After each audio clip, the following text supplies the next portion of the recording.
content of this channel is for mature audiences. Parental discretion is advised.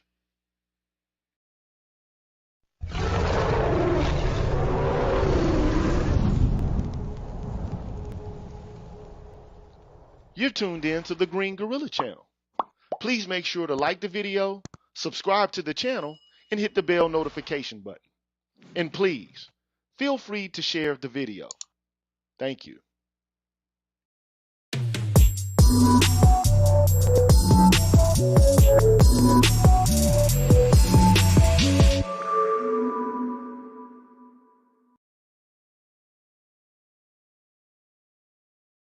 What's good, everybody, man? Let me get my music started, man. What's cracking, y'all? How y'all doing, man? I'm Gigi. You tuned in to the Green Gorilla channel.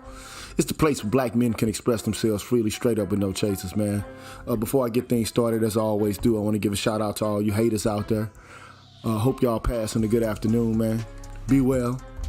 When you come in, can you please hit the like button, the subscribe button, and the bell notification button so you can stay abreast of what's going on here on the Green Gorilla channel on an ongoing basis.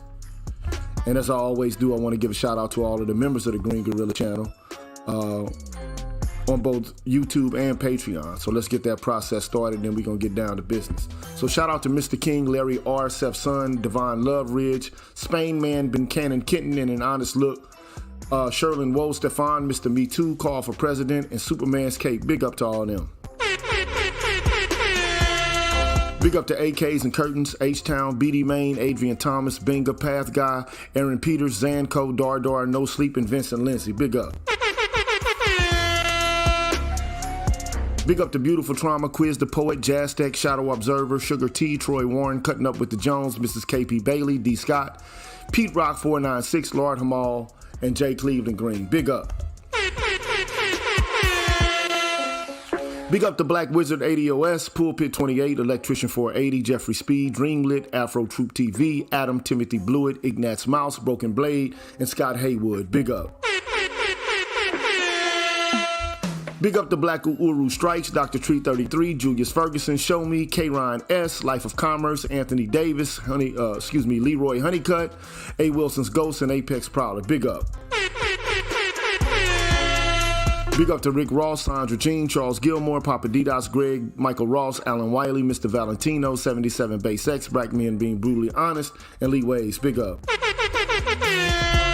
Big up to Cameron 87, Brian Peace, Doc LaRock, Mark Swift, Donald Watts, Barry Little, Rogish the Billmonger, Coach Hotep, Old Soul Chief, Black Swerve 404, and Mr. Blue Collar. Big up.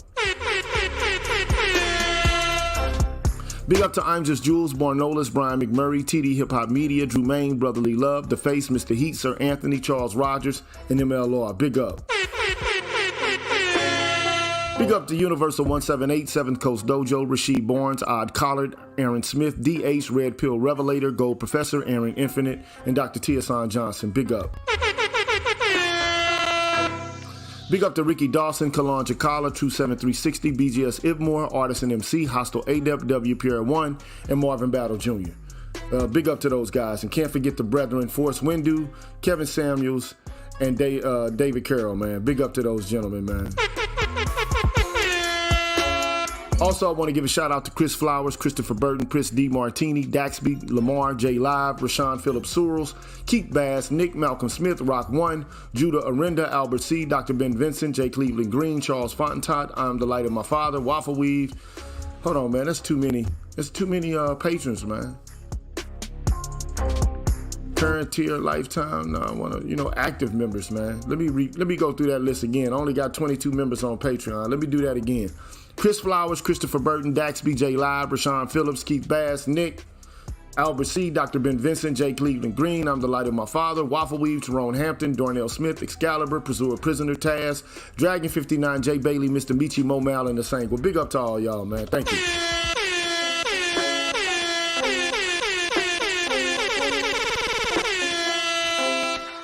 Thank you for supporting the Green Gorilla channel on an ongoing basis, man. I'm about to show you this little commercial, and then I'm going to be right back with the business. What's good, everybody? I'm the G with a PhD, and you're tuned in to the Green Gorilla channel, the place where black men can express themselves freely, straight up, no chaser. Today, I want to introduce you to my new membership program that consists of 5 levels where you can invest in the Green Gorilla channel on a monthly basis and receive level-specific perks. Memberships are special because they improve the quality of the content of the channel and will help me to be able to keep the channel going. Now, to participate in the Green Gorilla channel membership program, all you have to do is hit the join button, which is located right next to the subscribe button on my channel page. Now, for all of my subscribers who decide not to participate in my membership program, nothing will change. The content will keep coming the way it always has. Thanks for watching, and be careful out here, people. Bless.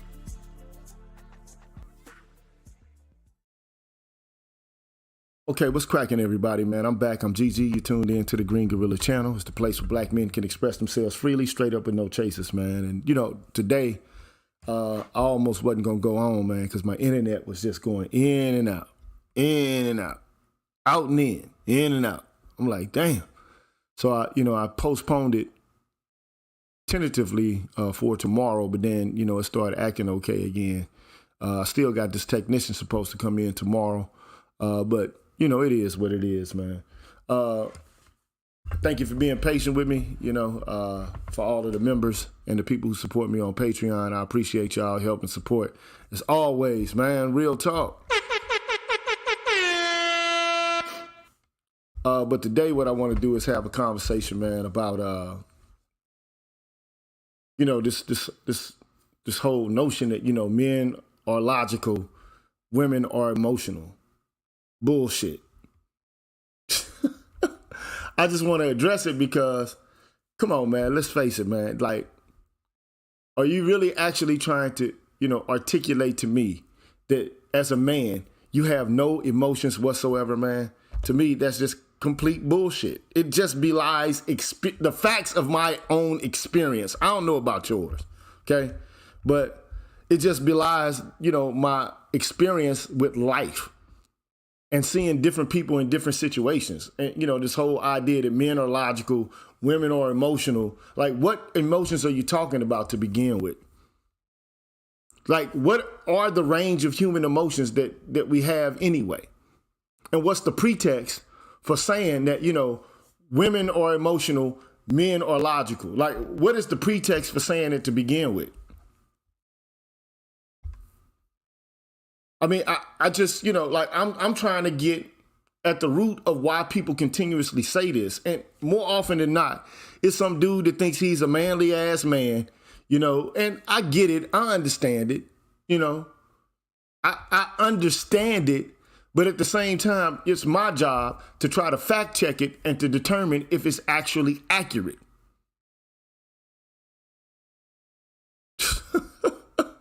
I just want to determine whether or not it's really accurate. And I tend to agree with Leon here right now. He says women hit the switch real quick and are very logical. They use their emotions to manipulate us.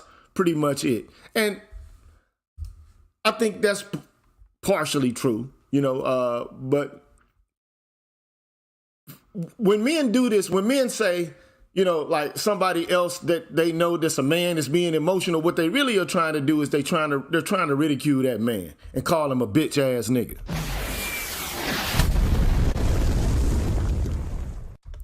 That's really what they're trying to do when they do that. To me, that's passive aggressive. Which, if you wanna be honest about it, that's what a bitch does. Instead of being actually aggressive and saying, okay, this is a bitch ass nigga, you're saying, oh, well, he's emotional.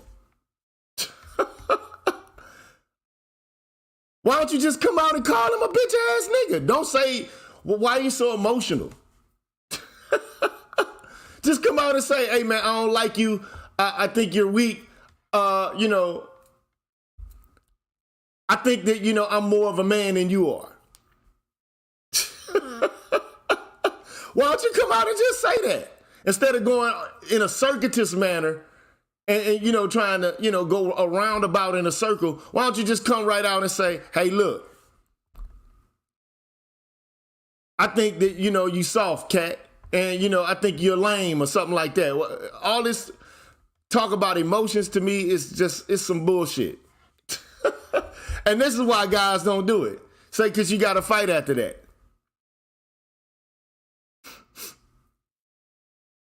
Man, I've seen guys get super emotional. And let's not forget. So let me talk about a range of different emotions to begin with. Then we're going to read some articles. And then I'm going to get to like the impact and the effect that this really has over men's lives. This whole notion that, well, men are logical, women are emotional. Now, first of all, I'd like to say that most men, they don't even know what the fuck logic is to begin with. Hold on. If I was to ask the average guy on the street, is to say, okay, look, guy, give me 8 rules of logical inference. Just name them right now. Give me 8 rules of logical inference that anybody that, that does, like logic in their daily lives or has ever studied it, explain to me 8 rules of inference of logic. I guarantee you the average man will not be able to do it.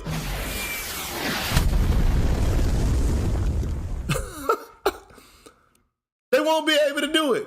Modus ponens, modus tollens, hypothetical syllogism, De Morgan's theorem, constructive dilemma, the law of double negation,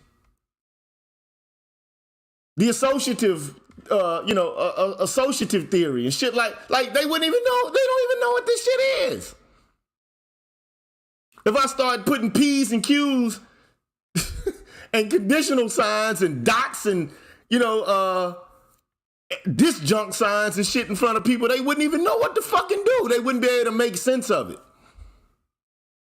But yet and still, they'll say how logical they are. I mean, and it's a difference between formal logic and informal logic. Where like, okay, well, I know, the laws of, begging the question and, like logic, fallacies. It's one thing to, know about fallacies like begging the question, red herrings, ad hominem arguments, shit like that. It's a difference between that and knowing formal logic.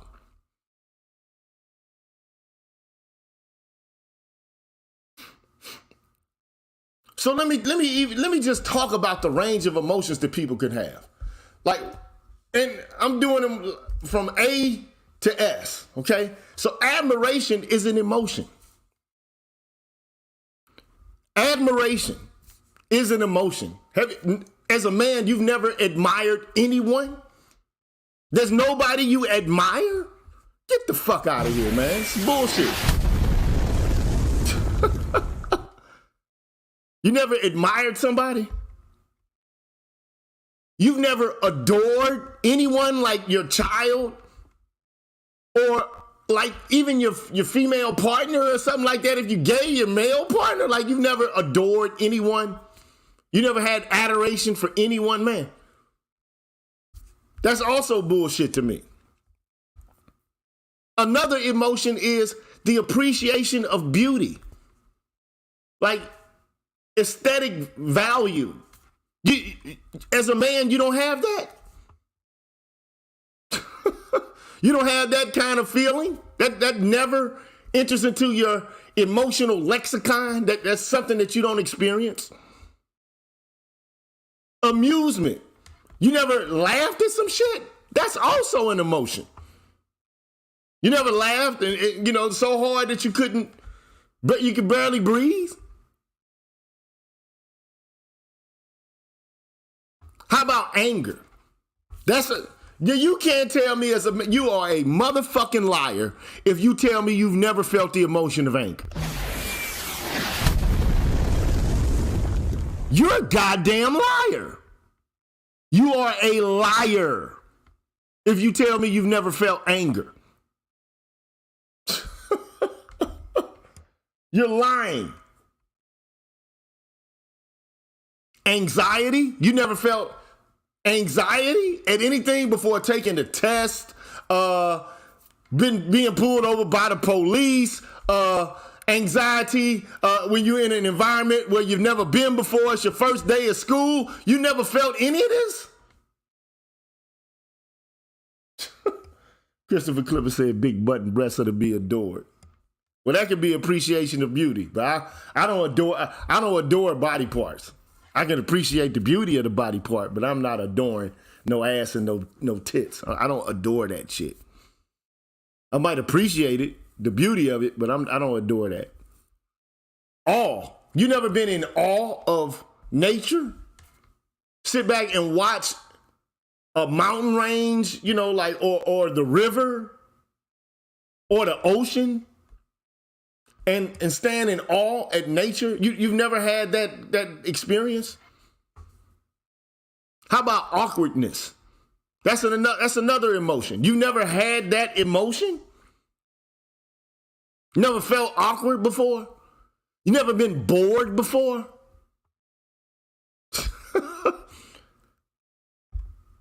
You never been calm? That's another emotion, being calm, being in a state of sereneness. Never had that? Have you ever been confused? No, not you, because you're a manly man, right? You the alpha dude, right? Never experienced, confusion. Craving? Disgust? You never felt disgust? How about being empathetic to somebody else's pain? You never seen like somebody get mutilated, in a video and then you say, ooh, and you cringe when you see it? You never felt that? You never been entranced by something? You never been excited by anything? You have never been afraid of anything at all or experienced horror? You never been interested in anything? You never been in a state of joy? You never been in a state of nostalgia? You never felt relief? You never been sad? See that? And this is the thing right here. So basically you telling me you never been sad. You're a fucking liar. You're a liar. You're a liar. I dare anybody to tell me they ain't been sad. And it's a lot of guys in here, even in the manosphere or whatever these spaces that exist online. The motherfuckers that's calling motherfuckers bitches and shit like that, they be the first ones to cry. They'll be the first motherfuckers crying. And men can cry in other ways other than having tears roll out their eyes.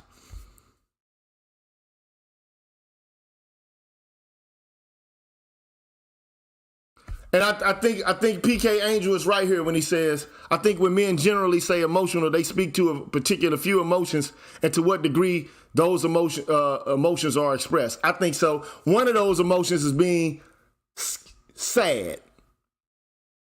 That's the primary emotion, being sad or afraid.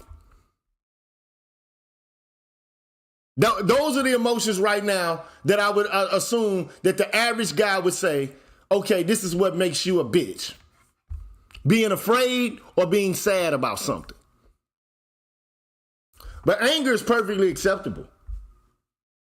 Oh, we can be angry. You can express anger. Nobody's gonna call you a bitch for being angry. But if you cry or if you're in a state of depression, then they're gonna say, oh, you're a bitch. You're too emotional. You're a beta male. And they be the first motherfuckers to cry. They goddamn self. They'll be the first motherfuckers to cry. Or if you slap the shit out of one of them, they'll be the first motherfuckers to be afraid and to go walk somewhere else.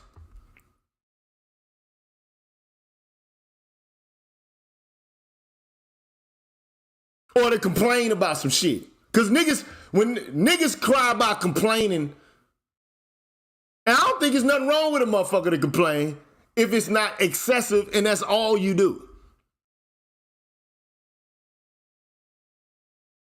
It's okay to complain. It's okay to gripe.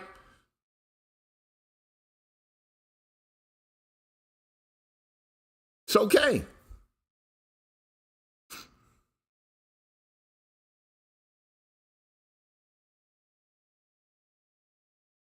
But I mean, I'm just saying, I'm just tired of hearing this whole narrative of, well, men are logical, women are emotional. So you mean to tell me women don't have the ability? I can show you, I can go list I can show you list after list of women who have been experts in logic and math. Because math is predicated upon logic. I mean, do I have to show you this shit? Let me show you. Hold on. Let me show you. Women who are experts in math and science.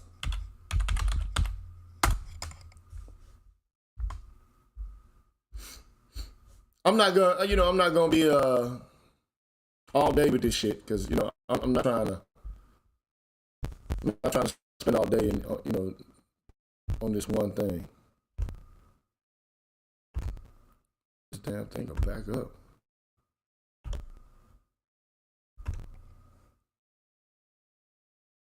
All right, you see that, right? Let me make this bigger. Okay, so this is a picture of, like some, European depiction of Hypatia. I don't know if the woman was white or, whether she was Negroid or Asiatic. I have no idea.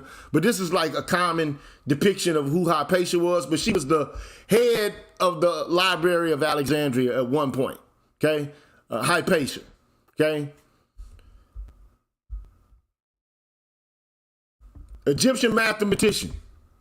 Okay, so, I mean, like I said, she was the head of the Library of Alexandria. She was stoned, well, actually, she was flayed to death. They called her a witch. Members of the Christian church, I think it was the Bishop Cyril, who initiated an attack of paganism and burned down the Library of Alexandria. She was there when it was burned down, and she was flayed alive. She was the head of it, okay? Sophie Germain, born in Paris, France, 1776, became infatuated with math at a young age. All right, I ain't gonna go through all the, every last little bit of it, but to say that women don't know how to do this shit, Ada Lovelace. English mathematician who is regarded as the world's first computer programmer. Computers work on logic. That's how they operate, binary logic. In 1836, she wrote the world's first computer program known as an algorithm for an analytical engine to compute Bernoulli numbers. Sofia Kovalevskaya, another incredible and inspired female mathematician who overcame gender biases of her time to make significant contributions to the field of math. After demonstrating her ability to perform advanced mathematics at a young age, she began attending classes at the University of Heidelberg. Only after receiving special permission since she wasn't a boy. Blah, blah, blah. Okay. You got many examples in history. Emmy Noether, German, probably the most influential woman mathematician in history. She came up with Noether's theorem, which links mathematics and physics in an extremely important way. The theorem, which is named after her, relates the laws of nature and conservation to mathematical symmetry and how we understand the universe. Okay? And here's the black woman here fucking sent the goddamn people into fucking outer space.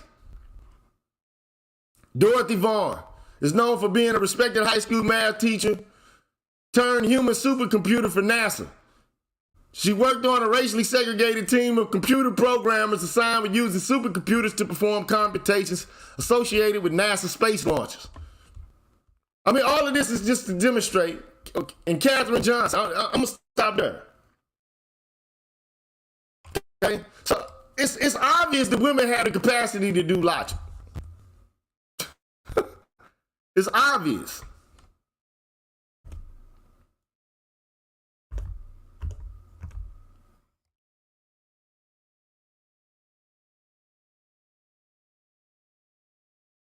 It's obvious to me. But what you're really signaling, and this the thing to me. Let me actually go back. Let me go back to sharing this screen, bro. You see this?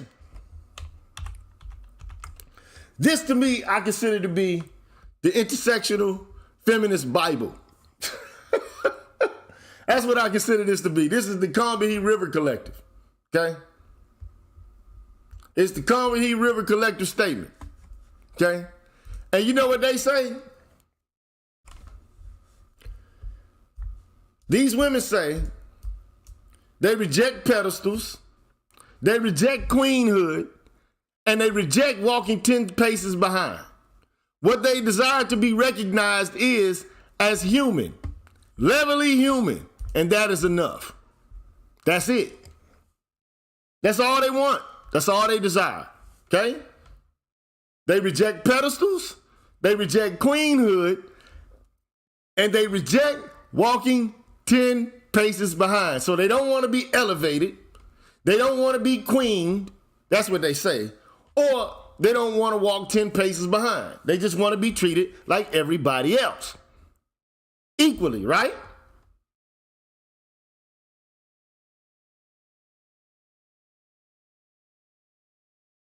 So I want to give a shout out to Leon 008. He says, Mary Kenner got these women working 7 days a week and not taking a break on that period.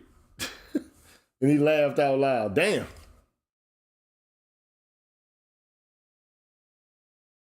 Ray Knows, not Ray Knows, but Ray S says he heard about the Conway River Collective from a Caribbean girl in Brooklyn in the 90s.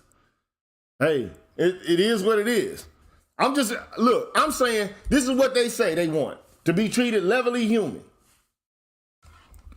But what happens if you have a notion where you say men are logical, women are emotional, then guess what you do to that woman? You infantilize her. As far as I'm concerned, this is how men themselves create the conditions for which women aren't accountable for a goddamn thing at all.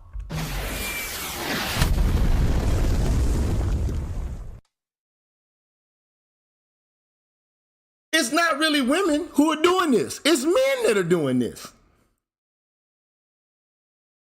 It's not women, it's men. Because men, what they end up doing is they infantilize women by saying that they are subjected to impulses over which they have no control, just like a child.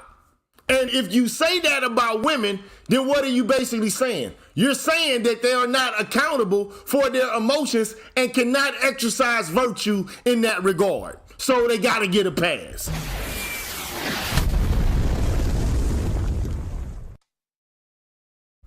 You're saying they can't help it.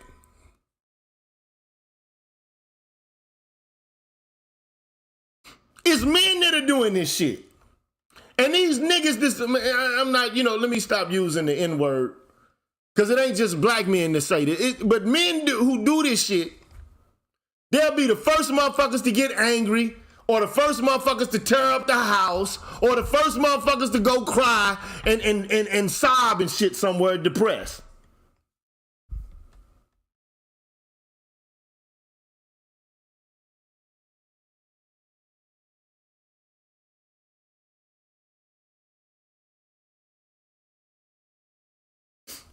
But all I'm just trying to say is, this doesn't fit in with the whole idea of treating them levelly human. Pedestalizing them, queening them, walking 10 paces behind, or infantilizing them. Stop infantilizing these motherfuckers, man. Stop it.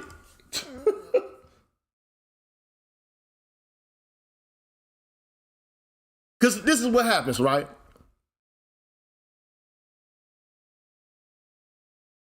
You can infantilize or pedestalize a woman. But what it does is, as I said before, it contributes to their lack of accountability. And when you treat women as pure and perfect beings who can do no wrong, or as helpless or in need of protection, it's difficult to hold them accountable for any fucked up thing that they do.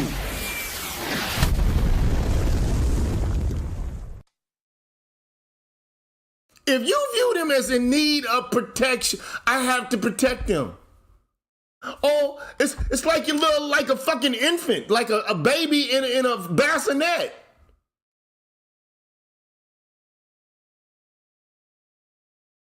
But it's important to, and I've always said this, either men or women can exhibit virtue or vice. No emotion in and of itself is a negative thing. But whether or not you decide or allow yourself to be seated in that emotion in a vicious or a virtuous way, that's something that you got to work at and that you have to practice. But how can you practice it if you continue to give people a pass for bad behavior? And you say, well, they can't help it because that's just how they are.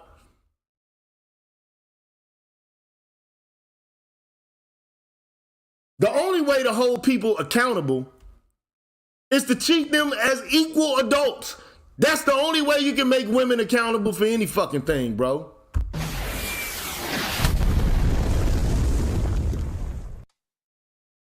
But many of y'all refuse to do it.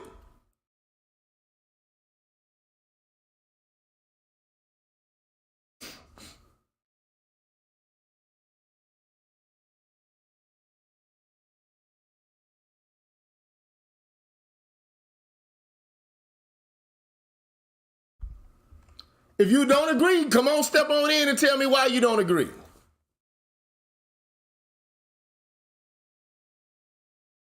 Because if you feel like you got to protect women and coddle them, and I'm not talking about physical protection during the time of war. I'm talking about protecting a woman from having a negative feeling or a sentiment, or protecting them from having a fucking struggle.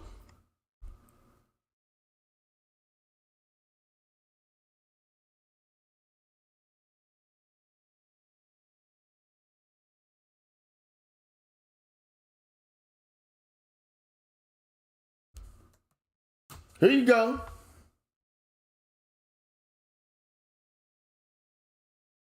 How we gonna hold them accountable if they're incapable of being rational? How? How can you hold a person accountable for viciousness if they have no capacity or means by which to rein it in? How? Like, in every tradition,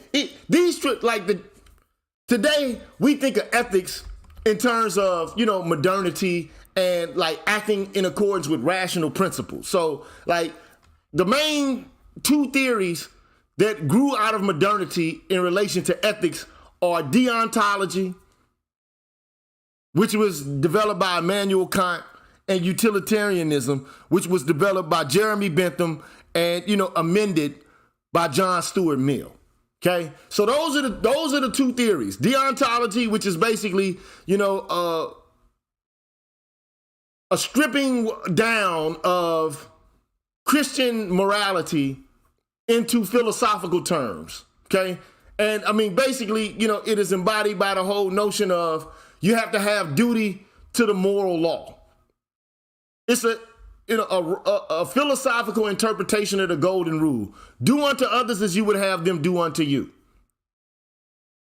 But it takes it and it says you can't operate by a principle of action that you can't will to be a universal law for everybody else. And utilitarianism, of course, is the idea that you should act in such a way that you produce more, positive outcomes rather than harm. So you create more pleasure as opposed to harm for the largest amount of people possible. Now, I'm not getting into any of the, the positives or negatives associated with it, but that's how we tend to, in this era, think about ethics by and large. But the ancient tradition, the ethics is all based upon you being able to control your emotions. That's what it's all about. Welcome, PK, to the stream, bro. And look, before you speak, all I want to do is just get this thought out, okay? My thought is, if you look at any ethical tradition, and here I'm just going to cover what's going on in the West. I'm not going to even make a reference to African ethical traditions. Because right now, I mean, most of the people that we speaking to are educated in the Western tradition. The ancient Western philosophical tradition associated with ethics basically says you need to be able to control your emotions as best as you possibly can. So, I mean, Plato says that, okay, well, you need to use reason in order to control your emotions and your appetites. Those are the parts of your soul that you have to have in balance. If they're not in balance, then you're all out of whack. For Aristotle, something similar, just articulated a little bit differently though. He says that virtue consists of striking the mean between two extremes of excess or deficiency. So when it comes to anger, you can be virtuously angry at the right time, at the right place, for the right reason. Okay? Or you can be pusillanimous to the point where you're not angry at the right time, in the right place, for the right reason. Or you can be too angry at the wrong place, at the wrong time, for the wrong reason. And virtue requires you to have the appropriate amount of anger that's commensurate with the situation that you just so happen to find yourself in. You can't just fly off at the fucking handle and be in a full state of wrath for no fucking reason at all. That's viciousness. That's not virtue. And he says that, Aristotle's going to say, okay, well, being witty is a virtue, okay? But you can go overboard. You can become an asshole by, like, if every moment you feel like it's the right moment to crack a joke, and you're off-putting to people. You can take it too far, okay? But if you're not witty at all and you don't have the ability to, be funny and humorous in any situation, then you're boorish. I mean, there's a list of various, virtues and attendant, ways to be vicious in either deficiency or excess related to them. But the whole point is, so you mean to tell me that there's no means by which we can hold women accountable related to emotions at all, whether it be fear, anger, whether it be admiration, respect? None of these we can hold women accountable for? None of them? I beg to disagree. Now, PK, man, go ahead, bro. What up, bro? What's happening? And I got Chukwe here as well. So, yo. It's good to see you, man. I ain't seen you in a minute, bro. Sure. I do respect your position here, and I think it is in itself a feminist position. I understand. It isn't when we talk about applied. To me, it's not a feminist position. Like, as far as I'm concerned, this is not feminism at all. All I'm saying is, okay, I'm saying if it's the case, first of all, like it should be without no question that women have the same amount of civil liberty in the United States as a man does. Is that true or false? It is true. And if it's the case that they have the same amount of civil liberties, okay, in the United States, and they have the same amount of rights in the United States as anybody else, then they have to be held to the same standards as everybody else in the United States. Incorrect. I think that's true in theory, but not in practice. That's what I was going to get into. So when we start to talk about applied ethical principles and how that works, there's a separation and distinction in between that, the way that we apply it with men versus women. Now, we know this because we see it take place in the real world around us.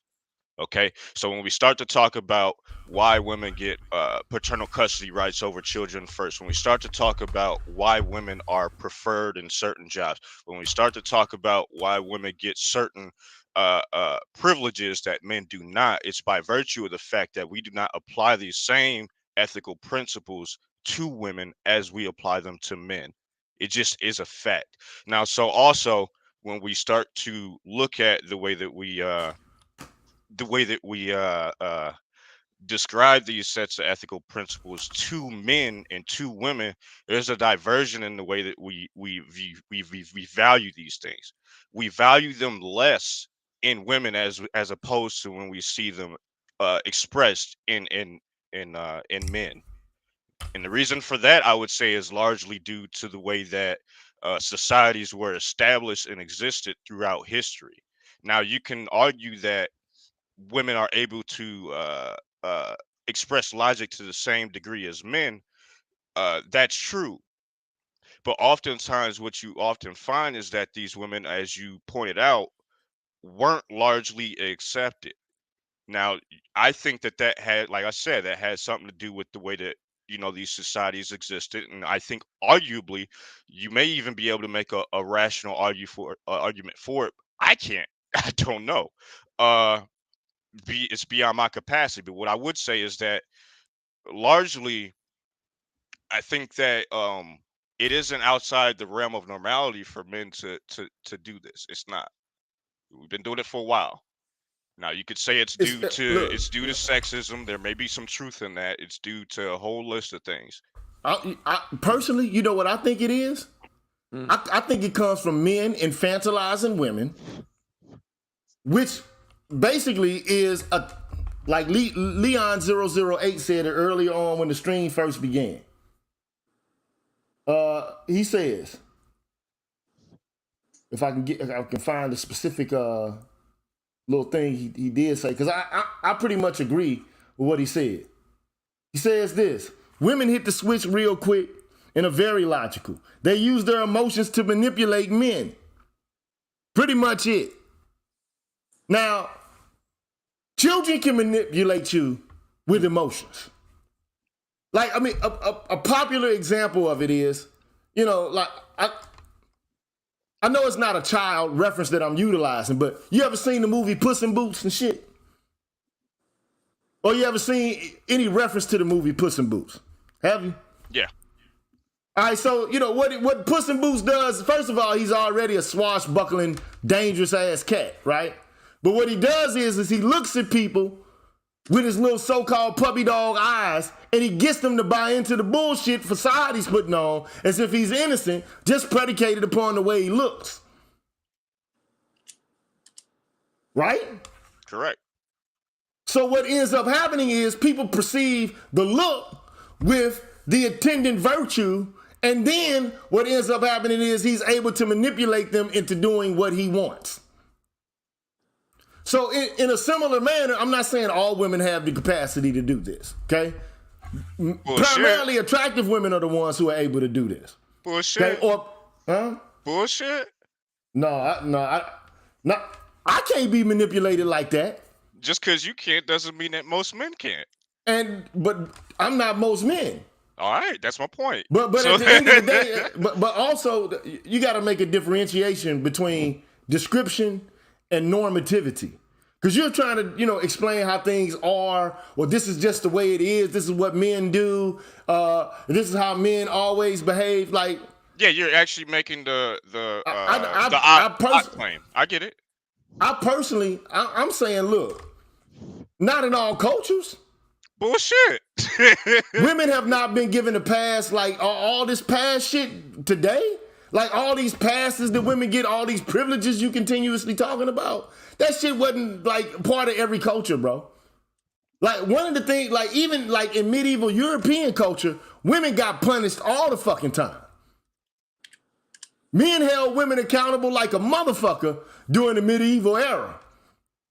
It wasn't all this idea of like the perfect, pristine woman in the household by herself. And, she's like the better half and all that. That shit didn't exist then, bro.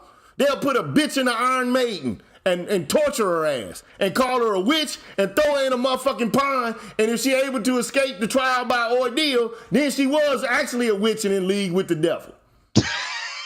Yeah, that's true. That happened. Like, I mean, this whole notion, and then they blamed it on like women actually being susceptible to the devil and to viciousness. As opposed to now, we have this idyllic view of women. Like they're innocent. We infantilize them, whereas they were demonized earlier. I think both of them are inaccurate, if you ask me. To demonize women or to infantilize them. Because I believe, like, if you're a grown-ass woman, you got to be responsible for the shit you do as to the same degree as a fucking man, especially if you have the same amount of civil liberty and the same amount of political rights.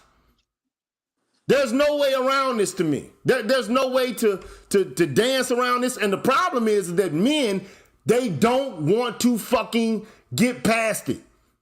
They want to give women the Puss in Boots treatment. The sad ass look. I'm saying fuck that sad ass look.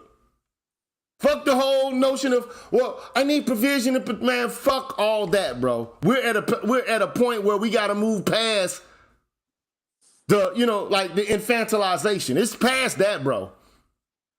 No, I can't. We can't go back to that. So I understand what you're describing, but I'm saying at the current moment, what's practical? If you give people political power, so let's say, for example, you got a woman in Memphis who is the head of the fucking police there, right? Mm-hmm. So what? If she start crying during a fucking press conference, what, I'm supposed to give her a fucking pass? I don't know. In this society, that's what we do, man. Man, I'm not giving her no goddamn pass. I'm gonna be like, this is what the fucking job consists in. You first of all, them people are part of your fucking force.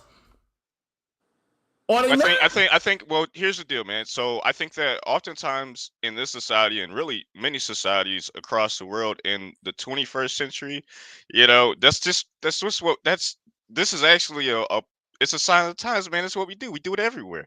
It isn't just here. I'm not saying that men and women are exactly the same. Okay, like men are physically stronger. Okay, but to say that men, just in virtue of being men, are more virtuous. That makes no sense to me, man. I know some bitch-ass, dirty-ass niggas. And I know some down-ass, motherfucking righteous-ass women. I'm sorry, man. We're just, it's not handled. It's not in real life. Do you not know the same? In real life.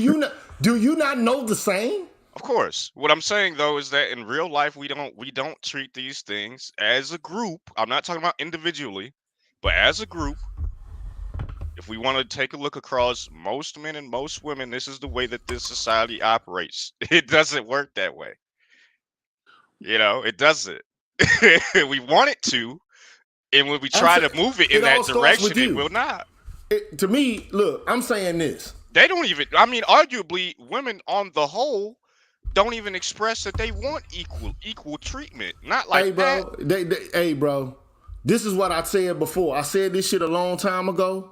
I'm going to say this now. And this is a male issue. It's not a female issue as far as I'm concerned at this point. Because you know how they say, fuck you once, shame on me, fuck you twice. Fuck me once, shame on you, fuck me twice, shame on me.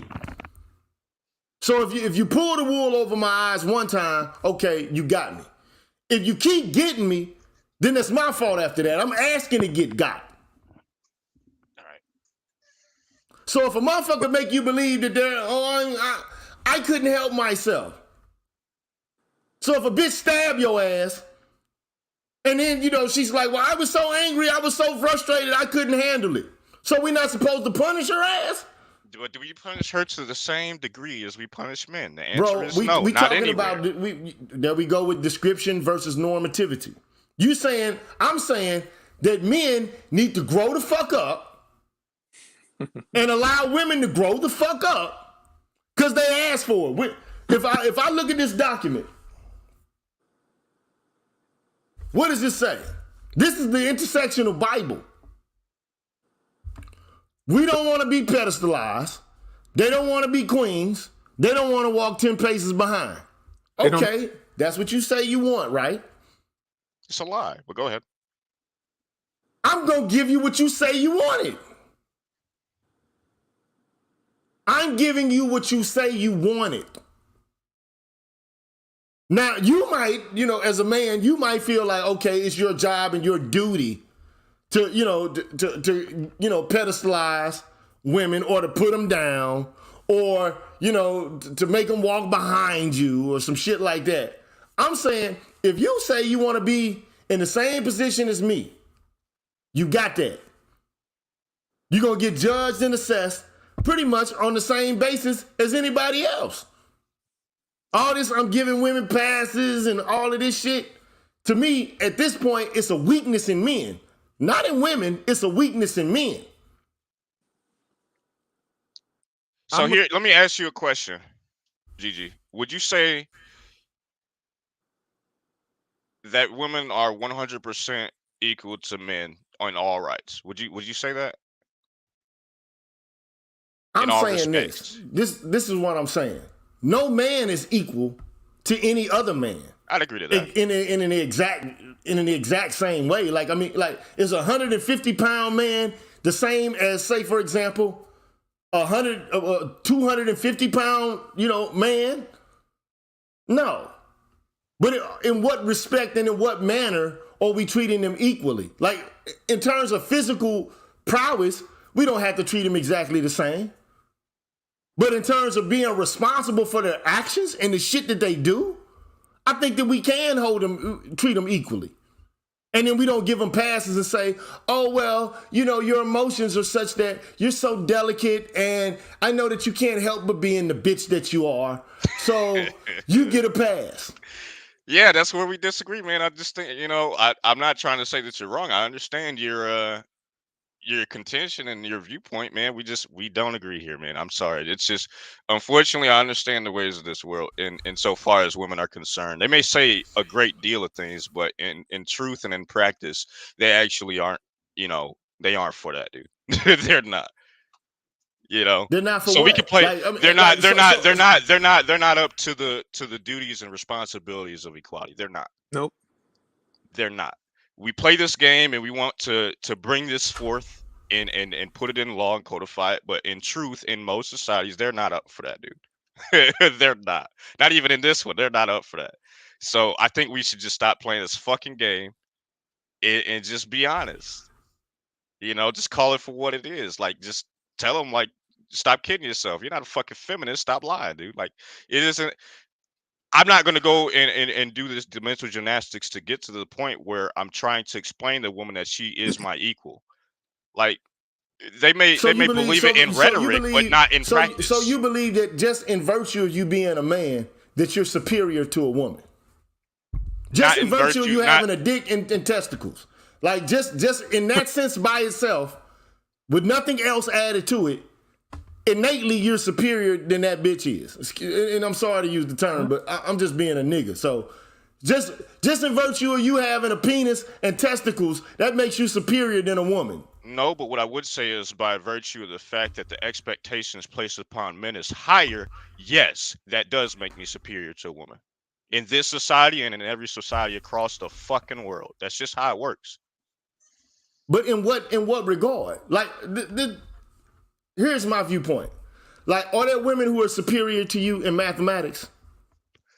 Yes, sir. Are there women who are superior to you in music? Correct. Are there women who are superior to you in arts and crafts or painting or some shit like that? Like, I'm not, all I'm saying is in various domains that exist, like, there are various, arts and sciences in society that people can, engage in. Now, it's true, you can't be a master of all of them, but the point is there are some shit that women are better at than some dudes are, and vice versa. So, in terms of like this whole, who's superior and inferior, I'm going to say, well, in what regard? I agree with that. My issue is this. Men don't have the fucking capacity to hold women accountable for their actions because they keep acting as if they don't have any control over their emotions and don't have the capacity to basically exercise virtue. And to me, that's just a crock of fucking shit. Now, if you say men don't have the ability to hold women accountable, historically, they just haven't registered this ability, I can probably say, okay, I can agree with that.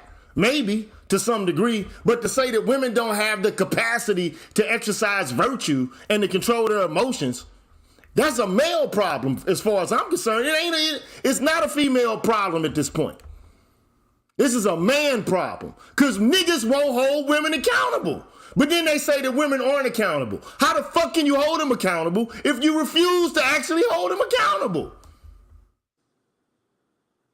Just imagine you saying, my daughter's not accountable, but you never hold her accountable. there's a How the fuck are you gonna make her a fucking a human being, an adult, a responsible adult, if you never hold her accountable for the shit that she does? Well, we've done surveys and studies on, for instance, men and their viewing of children and women. And one of the findings that they ended up uh, seeing is that when it comes to certain emotions like empathy, men express those more when it comes to those groups. When it comes to women and children, we empathize with them to a larger degree than we do with other men. Now, some of this is biological, is what I'm saying to you. And so what we're doing is we may very well be actually trying to fight against fundamental biology, things that we may not completely even understand. Exactly.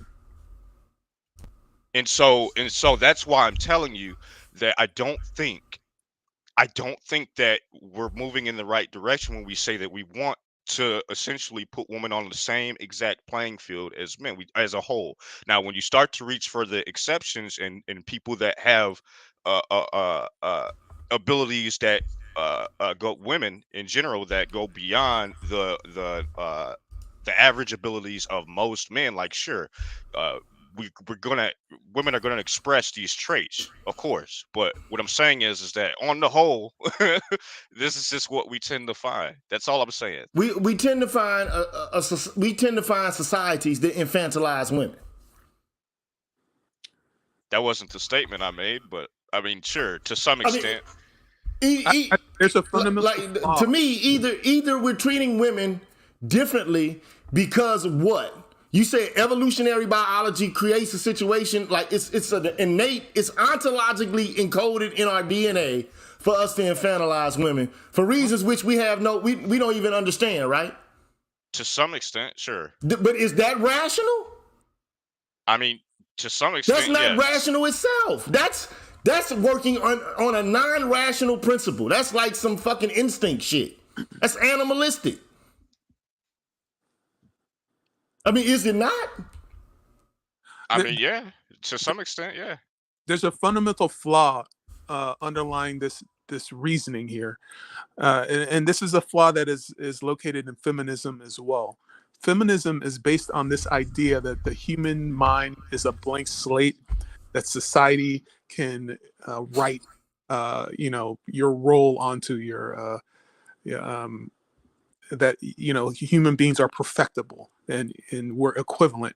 But what we see in reality is that there is a biological human nature, and especially when it comes to sex, jealousy, things of that nature, there is a male human nature and a female human nature. There is no blank slate. We are not blank slates that society can inscribe. We have inbuilt human natures, and feminism is built on this idea that the human mind is a blank slate. So that's why it's producing all these. So you mean to tell me that there's a female jealousy and a male jealousy? No, I'm saying that what causes. Because that's what you just said. You just said. That's what I said, is that there is when it comes to jealousy, things that make men jealous is different than things that make women jealous. Or okay. So like, say for example, if your wife came home and she saw you fucking some other bitch and had her legs up in the air, she wouldn't be jealous about that. Yes. Come get some too, bitch. Oh, well, hold on, wait a minute. No, if you came home and you saw some nigga knee deep in your wife's pussy, yeah. Would you be jealous? Y'all dead, motherfucker. Wait a minute. This took a hard left turn. Well, I'm just saying. All I'm asking you to explain to me is in what way the modality of jealousness is different in that situation, or okay. Like. Let me explain. Or what idiosyncratic shit can make a person jealous? Like right. Like okay. Like say for example, this nigga got bigger. He got a brand new car and I ain't got one. Or he got the new Jordans. I ain't got them. Or this nigga got a new job. I ain't got it. Or this nigga get more bitches than I do, but I ain't got as many as he does. Or this nigga got more subscribers than I do, so I'm jealous about it. I'm like, talking here. Can I? I'm asking for people to explain to me how you can say that there is a female jealousy and a male jealousy, or that there's a female anger or a male anger. Now, one can argue that people might express their anger differently, but that's true of men in general, as well as it is of women. So, I mean, or people might express their amusement in a different way. Some might laugh hilariously. Some may chuckle under their breath. But it doesn't mean that there's an entirely different emotion in and of itself. Like take, for example, the emotion of wonderment or like awe at nature. Like, I mean, it's different ways to express it, but it's not to say that it's an entirely different emotion altogether. Like, and this is the shit that kills me about it. How could you even understand what the emotion is intersexually, if there's no reference point for it, to where like we're a different species all damn near? Like, how are we even able to understand what we're thinking about? How is it possible if the emotion in and of itself is different across sex?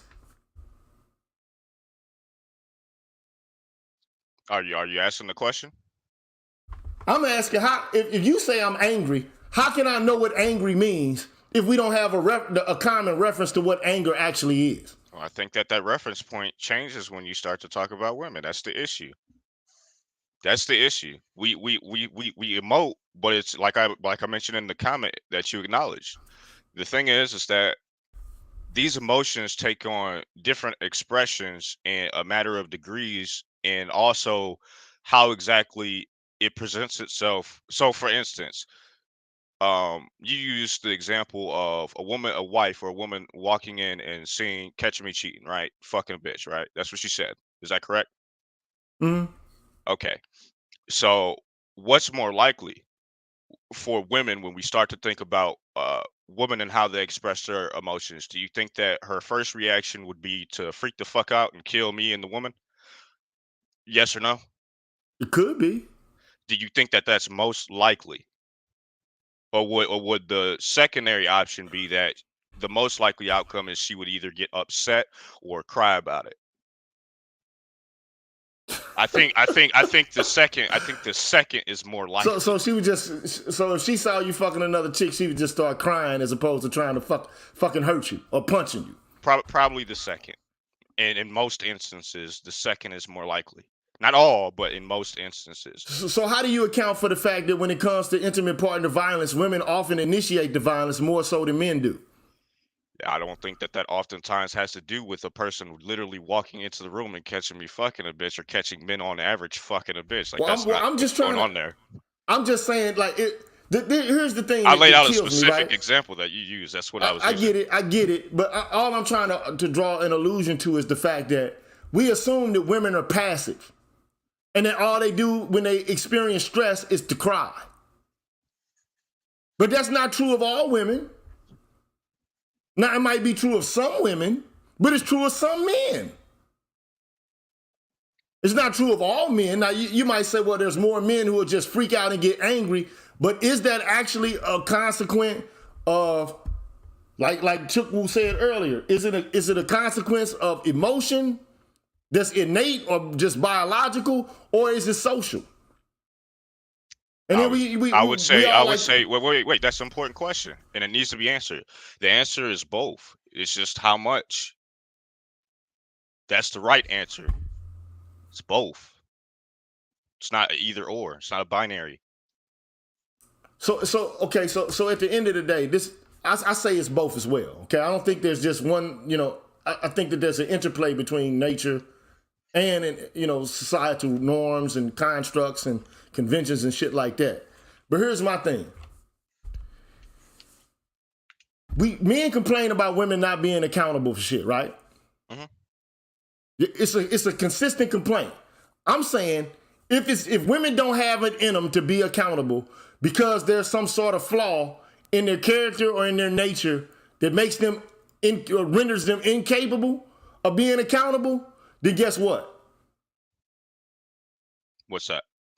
Don't fucking argue or complain about them being unaccountable. Stop, desist with the shit right now. Cut the fucking manosphere shenanigans out. Stop it. Fuck you. No. No, well then what the fuck are you complaining about? You're complaining about something that happens in nature that you can't control. I guess you got a point there, but so fucking The what? point I mean, is, people if complain, women, people complain all the fucking time about a whole wide range of issues. But you're that they got complaining about necessarily be something. able to control. Fuck. But you're complaining about something that you have at no point any ability to affect the change in. Like you have no capacity whatsoever to usher in a change in behavior, a change in policy, a change in anything that will reverse the condition in which you feel like you're being, given the short end of the stick. What's the point? I don't see the point. If it is the case that at no point are we capable of holding women accountable owing to their so-called quote unquote lesser nature, their incapacity. Oh shit.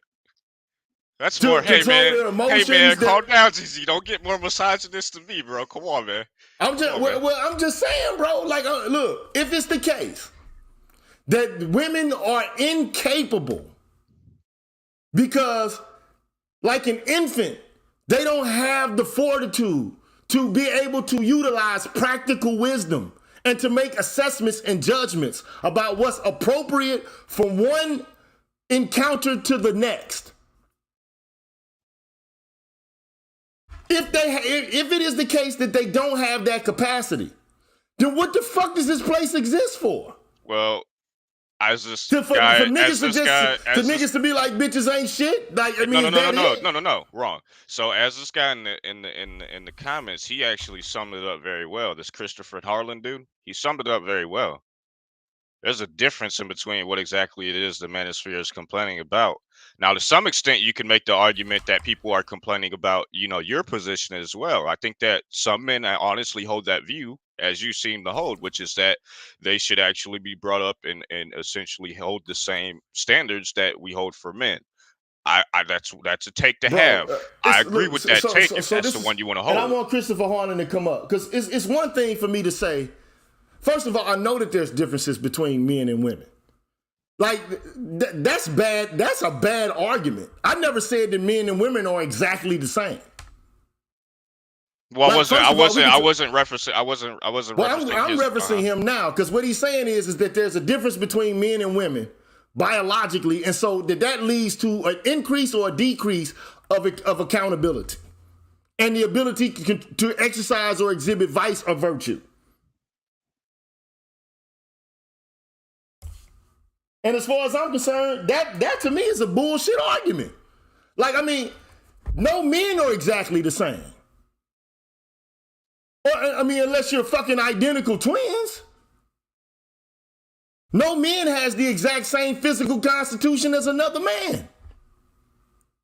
I said this before. If a 150-pound man encounters a 250-pound man, I'm not going to say that those individuals have the same, they're not in the same weight class.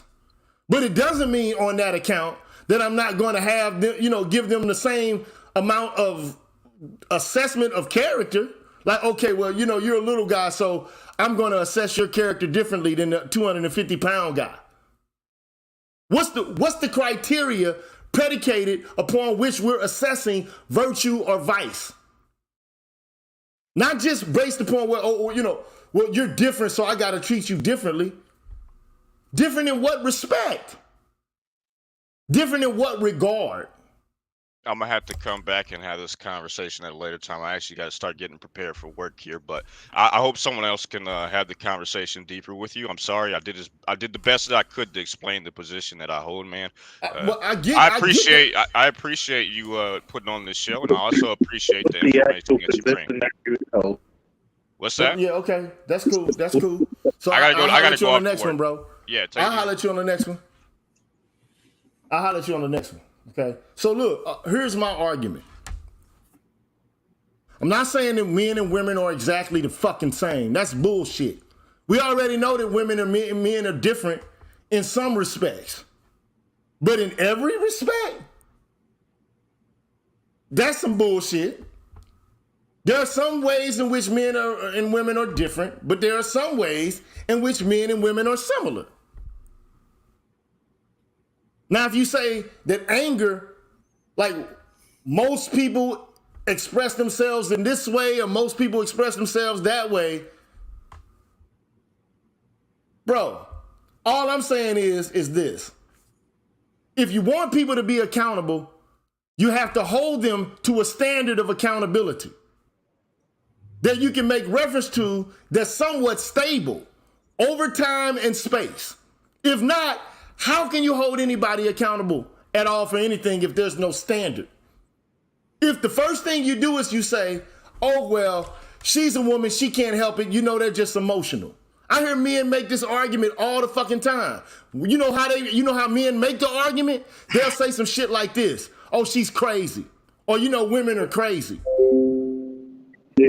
And then what they do is they endorse, they give sanction to tacitly to vicious behavior by means of explaining it away to something causal that the woman can't even fucking have any ability to control.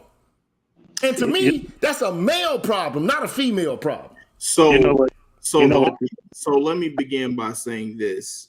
It's not the same way that patriarchy does not apply equally to all men. This issue does not apply equally to all men.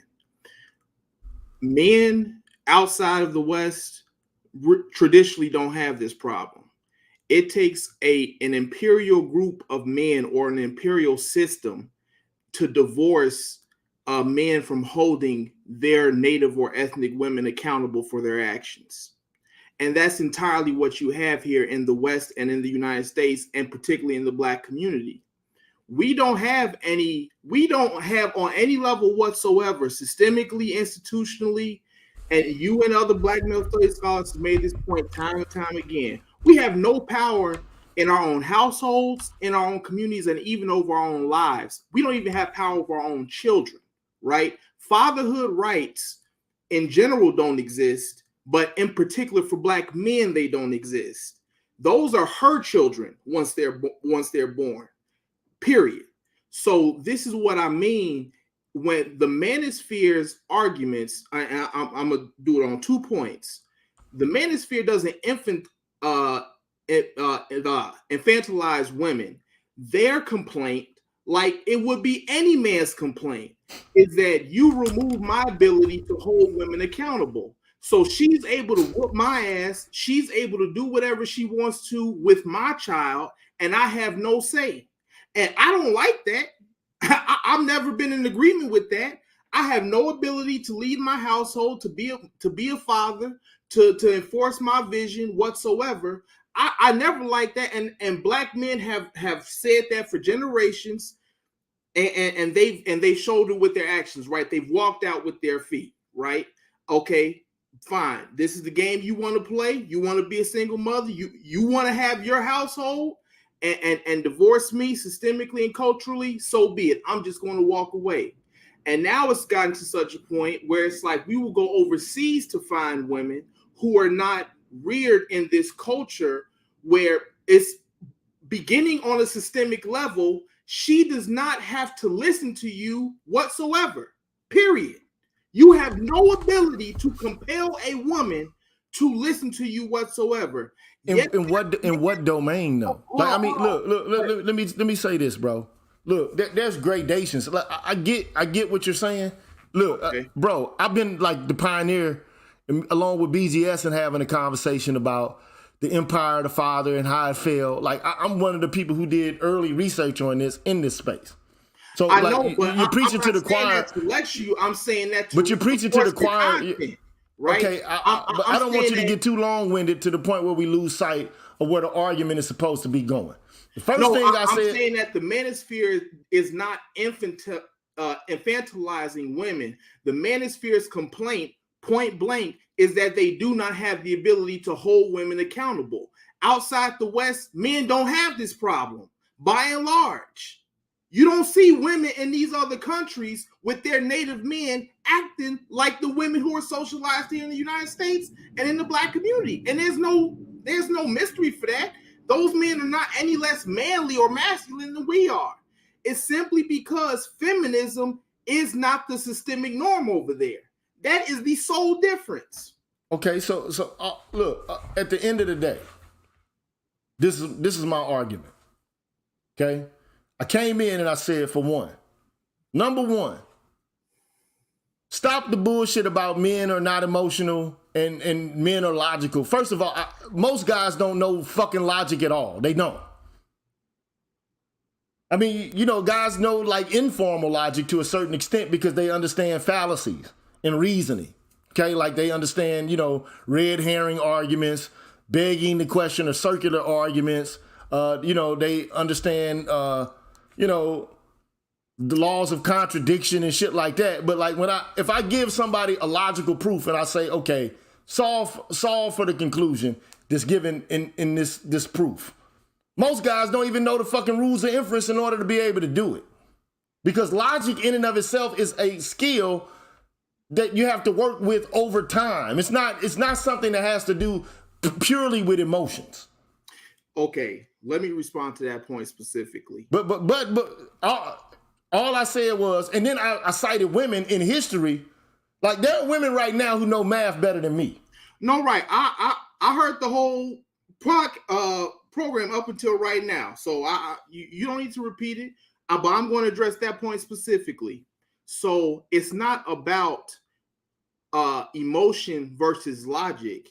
It's about pleasure. It's about what is the orientation of male and female nature. For women, point blank period, their orientation is pleasure and comfort. Period. This is why they have no foresight. In just our community, we're not even going to talk about no other group of women. In just 40 years, we have watched Black women, when they are on a platform or have any power to speak from a podium, say one thing, and within our same lifetime, recant what they originally said that they wanted. So first it was, we strong and independent, don't need no man. This is not 3 generations ago. This is not even 2 generations ago. And the generation of women today, they have said this and repented of it while they are still alive. They have not even become senior citizens.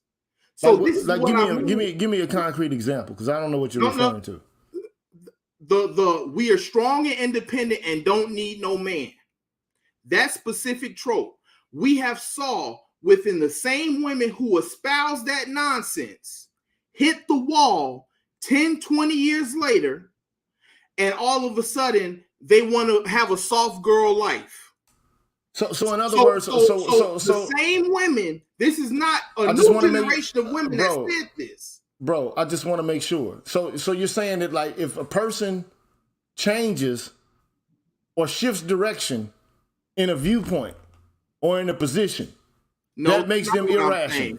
I'm saying the source of women's change in direction is not new information. The source of change in direction is pleasure and comfort. It served pleasure and comfort then for them to say they don't need no man and they can be strong and independent because the systemic benefits began.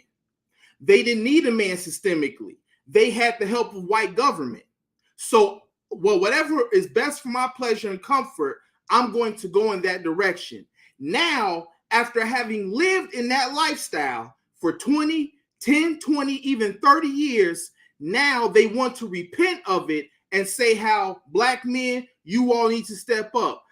Black manosphere, Black men, stop telling guys that they shouldn't be stepdads. Black men, stop going overseas to get you all wives who are actually going to be cooperative and value and appreciate you after we have spent the last 50 years at least saying we don't need you. Bro, what is any? Well, okay, so you gave me you gave me the concrete example. Okay, all I'm trying to say is this, and look, there ain't too many human beings on the planet or organisms. Like if you look at biology, man, most there's something called the hedonistic principle. Okay, most organisms try to increase pleasure and avoid pain. I mean, like biology 101. Okay, I mean, I'm not trying. I'm just saying. This is why I said that you equate men and women to be the same. How do men act differently? How do men act differently because insofar as what men rush to pain that's on your channel and avoid pleasure? We're going to just take your channel, for example. The reason why you stand out, or any black male study scholar stand out, or any man in general across time and space will stand out, is because you are going to analyze reality beyond pleasure and comfort. And you are going to say, regardless of whatever my values may be or my perspective, here's what reality is. Here is not an ideology that I have. That is a fundamental difference between men and women. Women, ever since they had a voice, they have only made an ideologies. What is that? A worldview based upon their pleasure and comfort. They have never, when they have spoken with one voice, they have never said the salt, the virtue of what I am espousing is going to be because this is sustainably what is best for the entire human race. Period. So that's why, whether as an individual or as a group, the only thing that you will ever hear from a woman is what is best for her or what is best for them. They see themselves separately. They literally, under feminism, see themselves as a separate group of men.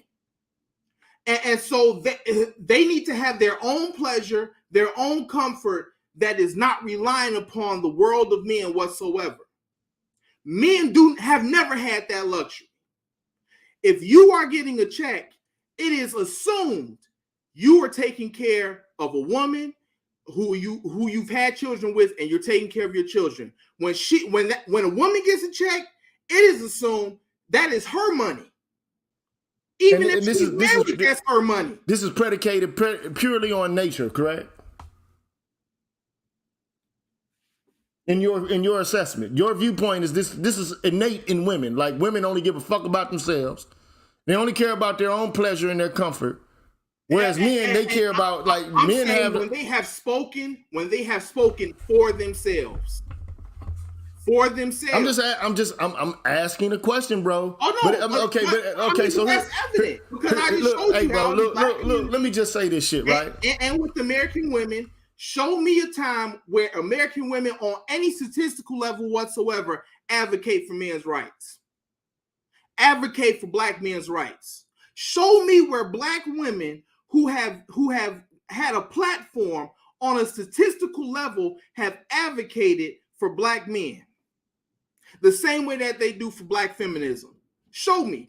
If you can tell me one time, I'll log out right now. Statistically, you say, right? Correct.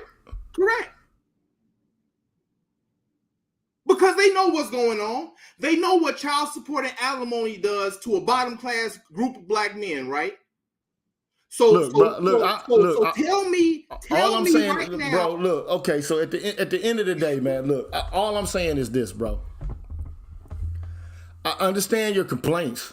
I've made many of the same complaints myself, but like to basically say men are this way, women are that way.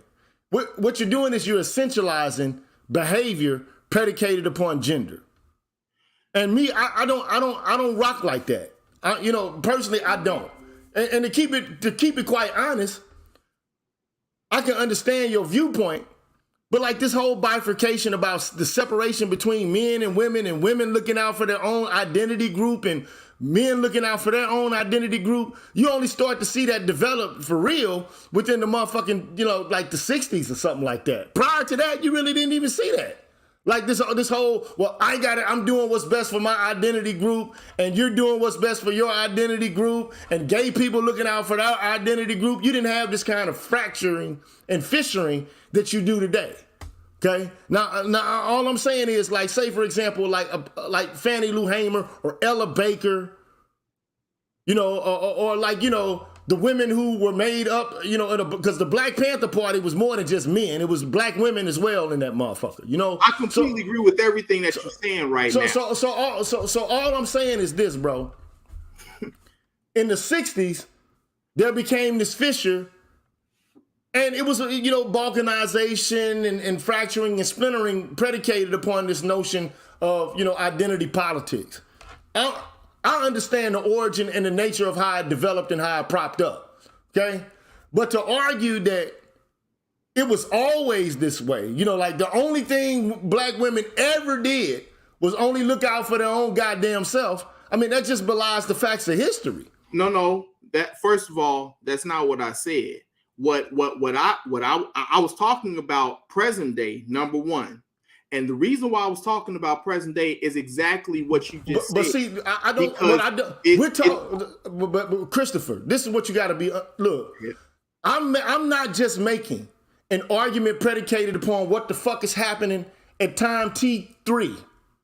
I'm doing an assessment. I haven't even, like, to be perfectly honest, I haven't even been able to matriculate into the bulk of what I was intending to do tonight, because I can't even really get started because I had articles to read. The first thing I was going to read was a Stanford neurobiology article. Then I was going to move from that into an article in The Conversation, which is another academic publication, you know, but it's more of a periodical, magazine style than it is a journal. Then I was going to go to another neuroscientist site, and then go to a scholarly, another, branch of research. So I'm not to have a discussion about. Well, hold on, bro, dog. Man, look, all I'm saying is, bro, I've been saying this from day one. Men and women have the capacity to exercise virtue or vice. Bottom line, that's my argument. I've been saying this shit from the beginning. Right, now, if it's been arguing against that. Now, if it's the case that we can't hold women accountable because women are different than men, no, that's not why we can't hold women accountable. Then I said we can't hold men. Dude, would you fucking listen, nigga? God damn, nigga, will you listen? You're on my channel, dog. Listen. Will you fucking listen? I'm trying to give you the steps of my argument, dog. So look, I said, for one, men are emotional, women are emotional. The idea that men are less emotional than women, to me, is a fucking lie. Now, men may hide what they're hurt about, but it doesn't mean that they're not hurt. Now, I don't know if you've ever cried in your life, but to tell me that you've never cried about a goddamn thing, that's a fucking lie to me. But no. So if you mean if you're gonna tell me you ain't cried in the past 5 years, I'm gonna say you a goddamn lie. I would be, but no. Okay, so at the end of the day, maybe it is the case that women cry more than men. But maybe it's because men have been indoctrinated or basically, reinforced culturally with the idea that there's no room for them to show any weakness at all. But here's the reality though. There's no human being on this planet that has not experienced pain. There's no human being on this planet that hasn't experienced anger or anxiety or awkwardness or boredom or confusion or disgust or fear. Because they're common human emotions that no one by themselves can avoid. Now, can you suppress them through practice and exercise of virtue? Yes, you can. But the same method or means by which to make yourself virtuous in regards to your emotions is not different for men or for women. The practice is going to be the same for both men and women. So that's not what the saying means when the saying is men are logical and women are emotional. Again, it goes back to the differences in nature. Dude, we already talked about nature, but what are the differences in nature, dog? Like what article, what science are you alluding to as opposed to folk wisdom? Because what niggas do is they start saying shit like, well, women cry a lot. Or, like bitches, or like they complain and they do this a lot. Like, what are you alluding to in terms of either science or like what are you making a reference to in order to shore up your claim or to buttress or to undergird your claim? So men's orientation is responsibility, protection, and leadership. What that means, that doesn't mean that men don't feel, and that's not what what. So all men are leaders, right? Wait a minute, hold on. That's not what I said. But you said that's their orientation, that's right? nowhere near what I said. So if that's all men's orientation, then you're saying to some degree all men are basically enculturated to be leaders, correct? Okay, sure. That's not the case. Fine. No. Now here's the end of my quote, because I had just started. The difference is when your orientation is responsibility, protection, and leadership, that doesn't mean that you don't have emotions. What that means is you have a job to do and you have to work through those emotions regardless of how painful they are. That point blank is all that saying means. It doesn't mean that the guy who works his ass off 9 to 5 and is unappreciated by his family doesn't hurt. That's not what that means. It means that he has a responsibility towards himself and his family regardless. And that is what fundamentally separates men from women. And it's not that women can't be this way. The complaint from the manosphere is that we no longer are able to have women who are oriented that way. And because they are systemically prevented from being on our wavelength. So we have to be passport bros and go get women who don't have the systemic. So then you just proved my point. Our native women do. Dude, you just proved my point, man. You just proved my fucking point. If it's the case that women can be responsible and think beyond themselves and think about a family unit because there's bitches elsewhere in the fucking world that have the capacity on how to do so, then it makes your argument in and of itself absolutely fucking moot, dog. No. Yes. No. If it's the case, fucking case that women elsewhere in the world have the capacity to look beyond themselves and to actually feel like they're part of a family unit and that there's work that has to be done in the context of that family unit, and it's not just about I, me, mine, and my own fucking creature comforts, then you just demonstrated that there are women in the world who don't have innately, naturally, ontologically, a disposition to only give a fuck about themselves. But I said that from the get-go, so you're not making I said the same shit myself. Look, dude, look. I'm not about to argue. Bro, right? You came in my chat and said I'm being disingenuous by saying men and women are exactly the fucking same. No, I said... You said I'm making a bad faith argument. Did you not say that shit? And that's not the only thing that I said, though, right? But you did say that though, right? You did say that though, right? Dog, man, did you not say that shit, nigga? Bro, no, hold on. That's not the only thing. Did you not say that, dog? Come on now. Dog, did you or did you not say I'm making a bad faith argument, bro? Because they don't have the ability to have. There you go. You said they don't have the ability, right? They don't have the ability, right? But they do have the ability elsewhere, but they don't have the ability in America. They don't have the ability in the West, but they have the ability in other countries where men are so-called more dominant. They have the capacity there, but they don't have the capacity here. And it's either on nature or it's a nurture thing. Is it societal or is it innate? My whole viewpoint, bro, look, all I said before is you can't make women accountable if you infantilize them and say that they don't have a capacity or an ability to be accountable.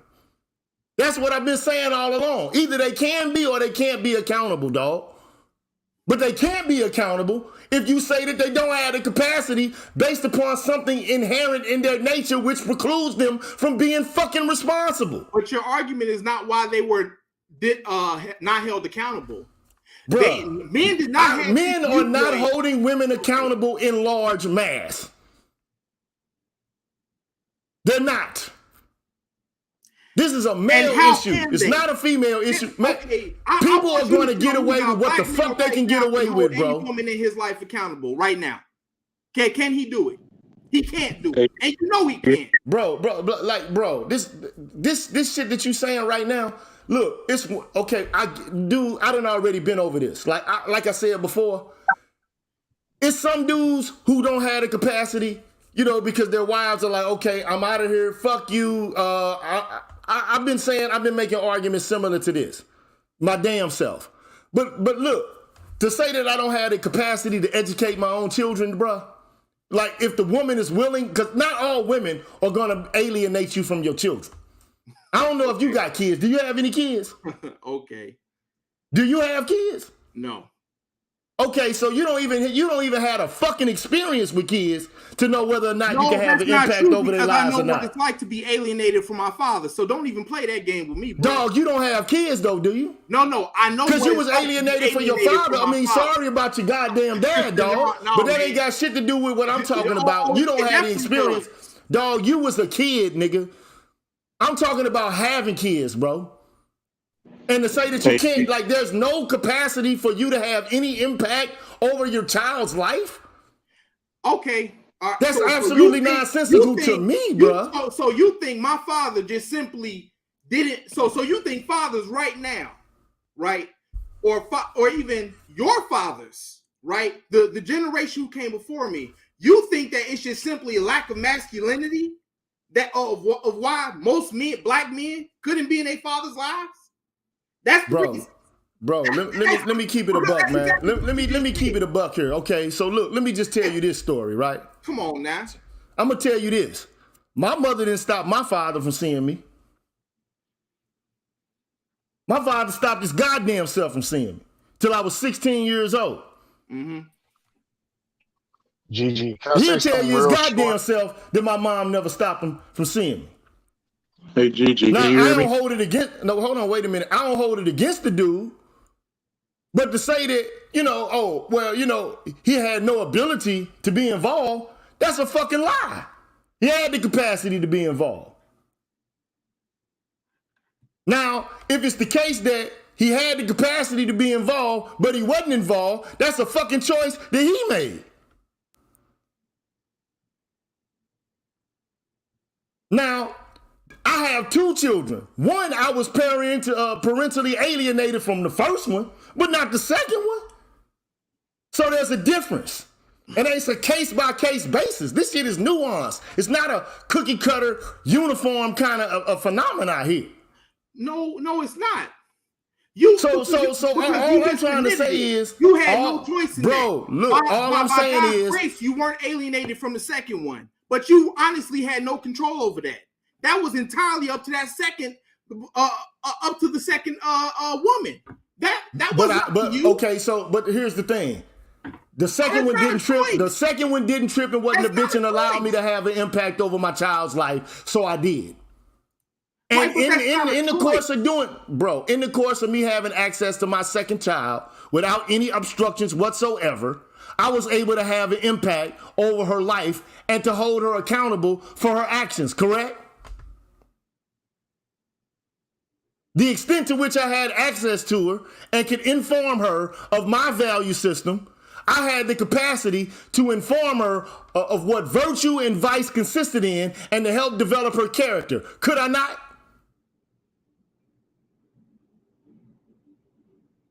Or did I have no control whatsoever over developing and helping to build up her character?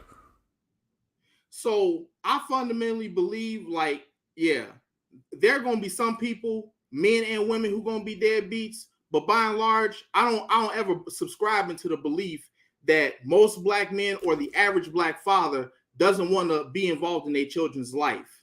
So, bro, look, I understand. All I'm saying is this, man. I'm saying you got to be on a case-by-case basis with this shit, okay? It's not like every father and mother situation is exactly the same. Human being, we talking about social phenomena, which is complex. There's multiple causes. Right. That's the only point that I'm talking about. But bro, all I said was this. I'm making a simple argument. My argument is not very difficult for motherfuckers to comprehend and to understand. I'm saying if you want to hold women accountable, you got to hold them fucking accountable. You can't infantilize them. Yeah. It's just simple. And then you say, well, we don't have the control. We don't have the ability to do anything other than infantilize them because they have social control and power. Well, how do they come to have the social control and power? And are there any other means by which to make women accountable as opposed to through legal action? Is there any other way at all?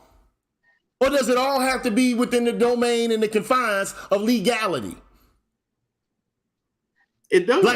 Like, I mean, you could right now the manosphere exists in a sense to bring out into the open the views that men have and explain their points of view and their perspectives. And with no legal authority, those opinions just get mocked or censored. That's the problem. Can I explain something real quick, GG? There's never been systems created to really hold women accountable. We live in a system that focuses primarily on men to control the behavior of men. We don't sit around and make systems to control women only if it's like a welfare officer or something to check in. We as people have focused our energy on the behavior of men, not women. Now we're pointing out certain behaviors that we don't like from women. If you're saying SYSBM or passport bro to go somewhere else, but you're still paying attention to what these women say, you're practically not holding them accountable. I would treat them as invisible if I'm passport bro. I wouldn't answer back to anything that they're saying. So every time they hire the standard for access 100, 200, 300, they have your fucking attention, meaning they still own your ass. I'm going to say this. I'm gonna let Faulkner speak. I'm gonna let Faulkner speak, and then I'm gonna say something else. Go ahead. I'm going to say this. My case is rare. I didn't have to go to the courts. I didn't have to get any reports written, get my son. I went and be like, okay, you can't take him to school. Give me my son. Number one, I'm going to tell you what's wrong with the world. The same shit that BG just got finished saying was the same shit I had to literally cuss out my son's teacher when he was in the 8th grade. When a female student thought that it was cool to put her hands on my son and she didn't like the results, but when my son retaliated, and the teacher said, well, you know how girls are. And I told her, don't get sex is bullshit. Because if it was the other way around, you wouldn't like it. Well, sir, you don't have to say, no, I'm going to say it. Because you really thought that I'm an idiot of what you're trying to get away with. I've been in the law enforcement game and the military game literally for a combined from 99 to now. How many years is that? 24? People do not treat males and females the same. They do not give them the same responsibilities. They do not give them the same punishment. A female will get damn near, can kill a person and get what, 5 fucking years? Look who killed George Floyd compared to the chick who kicked the door down and shot a guy while he's watching football in his underwear. Look how much time, look at the difference in time they both got. See, yeah, so the problem, you know, yeah, go ahead, man, go ahead. I was gonna say the problem is this.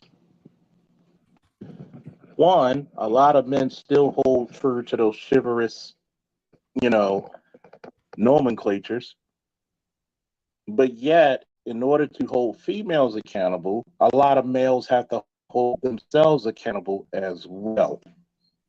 Meaning you can't go soft on them when they start crying. You can't go soft. Like, I'm like this. If you want to be treated as equal, guess what? Change your own damn tire. Do what's needed. But go ahead, GG. Yeah, so look, here's the argument I've been making. Okay? It's really simple, man. Okay?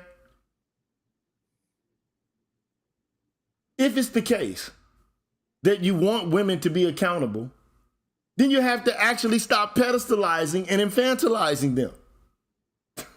This is not like a deep argument that I'm making. Okay? When you view women as naive, childlike, innocent, or pure, or the better half, who can do no wrong and who are in need of consistent help and protection, it's going to be difficult for you to hold them accountable for their actions because you've rendered them the kind of beings that are not accountable for their actions. Nobody really holds children in in a full substantive way accountable for their actions, but you have to begin to, teach them such that they, when they reach a certain age, then they understand, okay, I am accountable, okay? But it's important to understand, look, women can make mistakes just like men, and they should be held accountable just like every fucking body else. And the one way that you can hold women accountable is to treat them like fucking equal adults, man, rather than infantilizing and pedestalizing them. That means you expect them to take responsibility for their actions and acknowledging that they actually have agency and the ability to make decisions. Not that they're ineluctably forced to make a choice based upon their periods or some shit. Fuck all that. They made a rational choice. They made a choice. Okay? It's also important to have clear and consistent standards, man, of behavior. And apply those standards somewhat equally to men and women. Like if a woman lies, fuck, she ought to be punished for it just like a man lying. All this, well, she's a woman and so she lied, so we got to treat her differently, or she murdered a motherfucker, so we got to treat her differently. Fuck that. Make her take responsibility for some shit she does. Okay, that's a man problem if you don't. Oh, well, I can't make her responsible. I have to create all kinds of excuses on why life is so much more difficult for her, or like where she couldn't make the decision because it basically you're treating her like a kid. So all I'm saying is if you got standards that apply equally to people, we already know how to do this for men.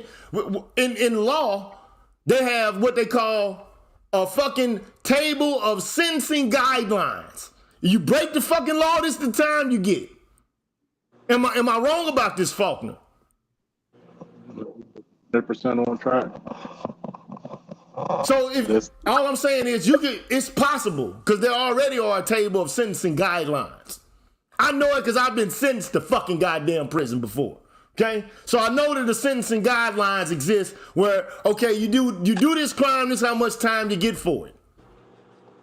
Okay, so basically, you got to have clear and consistent standards for behavior and apply those, like I said, equally to men and women. And if a woman violates these standards, she should be held accountable for her actions just like a man would be. But that's what it's going to require is changing the cultural expectations and the stereotypes that contribute to infantilizing and pedestalizing women.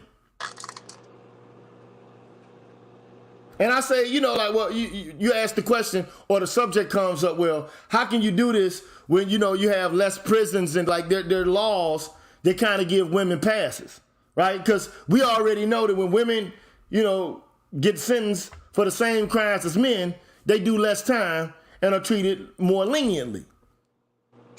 But one way to begin to address this issue is to work towards a more equitable criminal justice system, at least to advocate it, that treats men and women equally.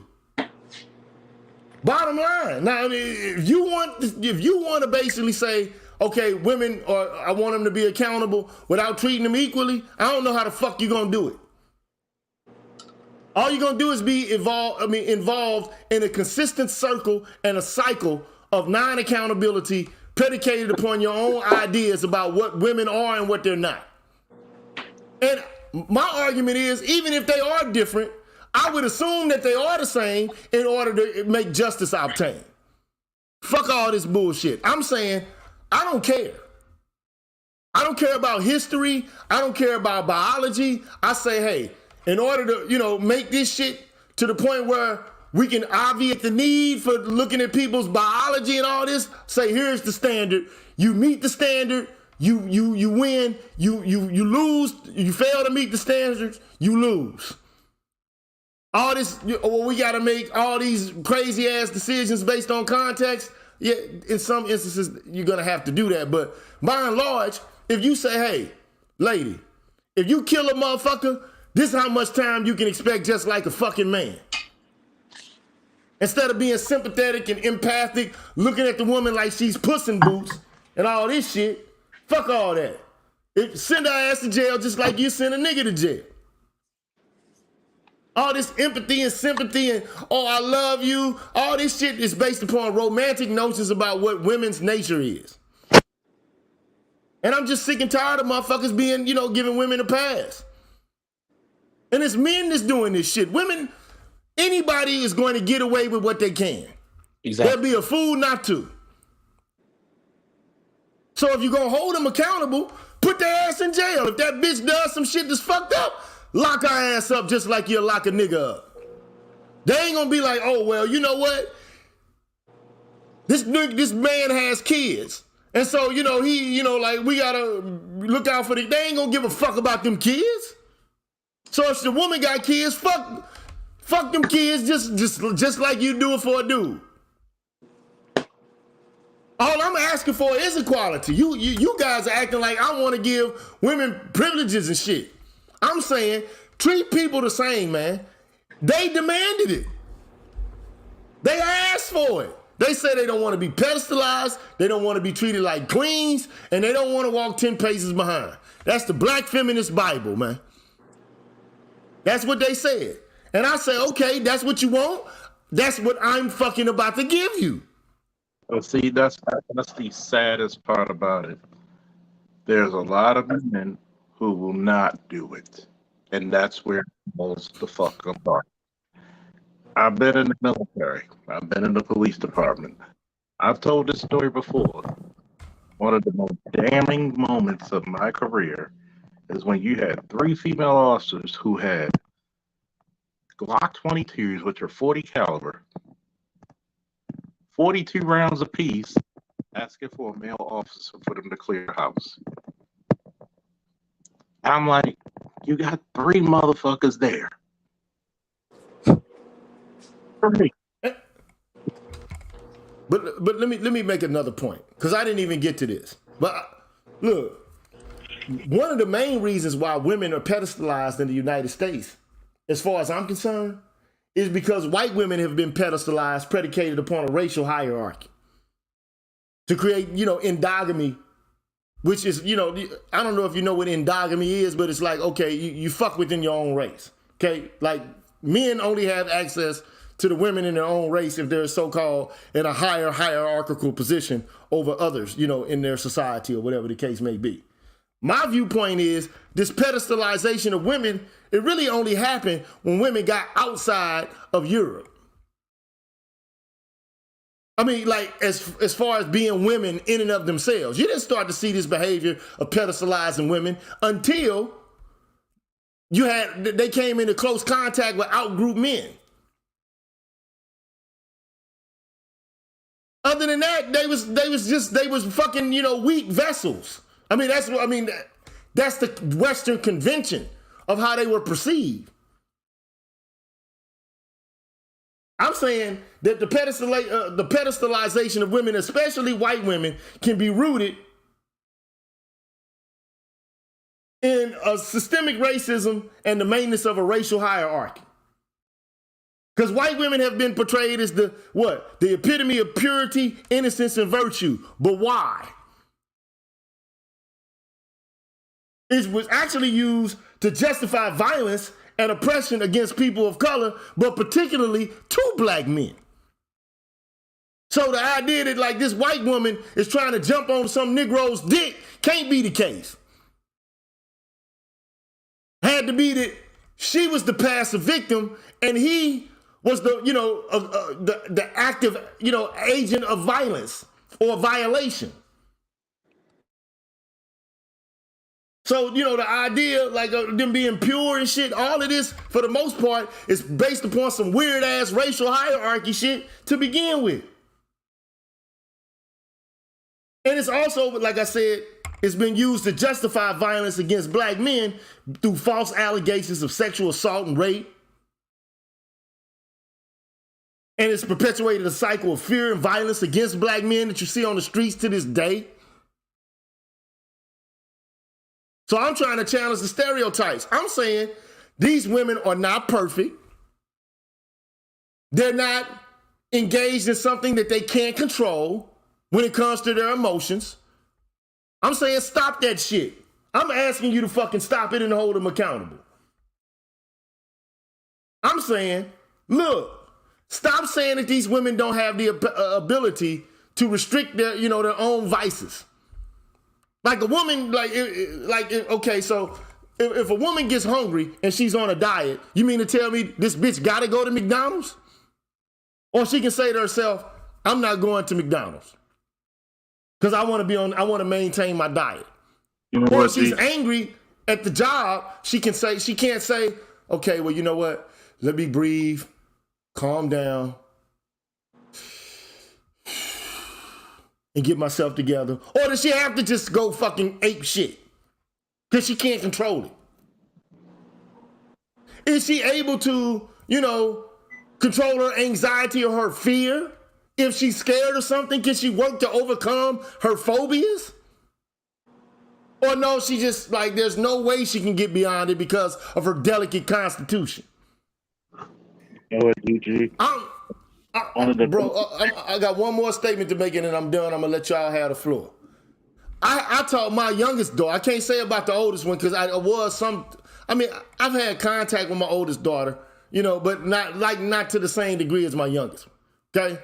And my youngest daughter, man, I was like, look, I used to go to MMA classes and shit, you know what I'm saying? So she see me punching and, you know, kicking and doing all kind of shit. I want to do that too. I say, you straight up, you really want to do this? Yeah, I want to do this. I said, all right then. I had her ass out there, and what she didn't know at the time was she was training with, you know, other girls and boys who were like the best in the district. So she was getting her ass pieced the fuck up. Now, I could have looked at her crying and been like, oh, you know what? Poor baby. Oh. But in that situation, what would that have done for her, man? Her character. I could have infantilized her and been like, I can't allow my little daughter to be hurt. Or I could have told her to suck that shit up. You better get her ass or his ass. I'm not about to come save you right now. You got to save yourself right now. I'm not in the competition. It's you, mano y mano, with this other motherfucker that's trying to armbar your ass or to choke your ass out. So if you want to motherfucking, you want to walk out of this gym with some respect, you got to choke that motherfucker out. It's just that simple. I'm not about to cry if you crying. If you crying, I don't give a fuck. I'm like Justin Timberlake. You can cry me a river right now. Now it's about some other shit that you're going through in your life that, you know, maybe I might be able to cry with you. But when it comes to this, you asked for this. You saw what I was doing. Now you might have had some mental idea about what it actually was, but when it comes to combat sports, what the fuck am I supposed to do? Give her a pass and say it's okay to cry? You're supposed to throw her harder. No, fuck that bullshit. I told her to get your ass out there and get it in. I treated her like I would if she was my son. I mean, hey, I've coached girls in wrestling. I threw them just as hard as I did the boys, sometimes harder. Why? Because you got to deal with that. You got to deal with the strength that those boys are going to have. And you got to learn to maneuver from it and go to your strengths. And the only thing I wanted to make express was to her is that, look, and to the people who was there. Because, when they see a girl cry, everybody thinks you're supposed to just rush over there and have, like, tissue and you're so worried. I'm like, man, fuck all that. I mean, I love my child, you know what I'm saying? It ain't like I don't love her, but because I love her, I want her to toughen her ass up to a certain extent in that particular domain. Because she asked for it. You asked to be in combat sports. Your mama, I told her mama, I was like, look, man, fuck, I don't give a fuck if she crying or not. She asked to be in this shit. Now, if she didn't ask to be here, I wouldn't have put her in here. I'm not going to force the kid to do shit she don't want to do. But if you start committing to shit and saying you're going to do shit, you got to see it through. It ain't we don't just start shit and then don't finish it. We don't get into shit and then we get out of it because it ain't as comfortable as we thought it was. You got to give it time. Now, I'm not going for it. You at least got to do this shit for a year.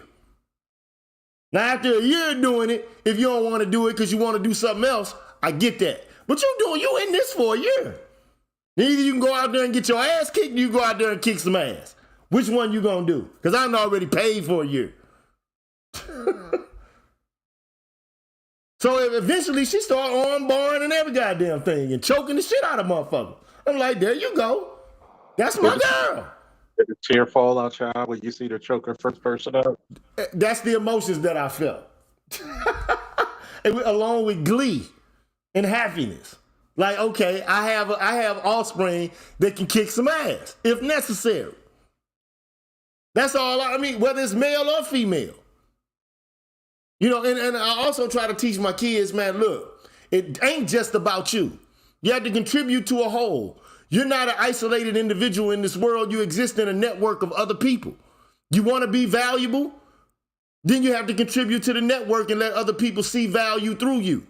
Because you don't have value outside of the context of the relationships you have.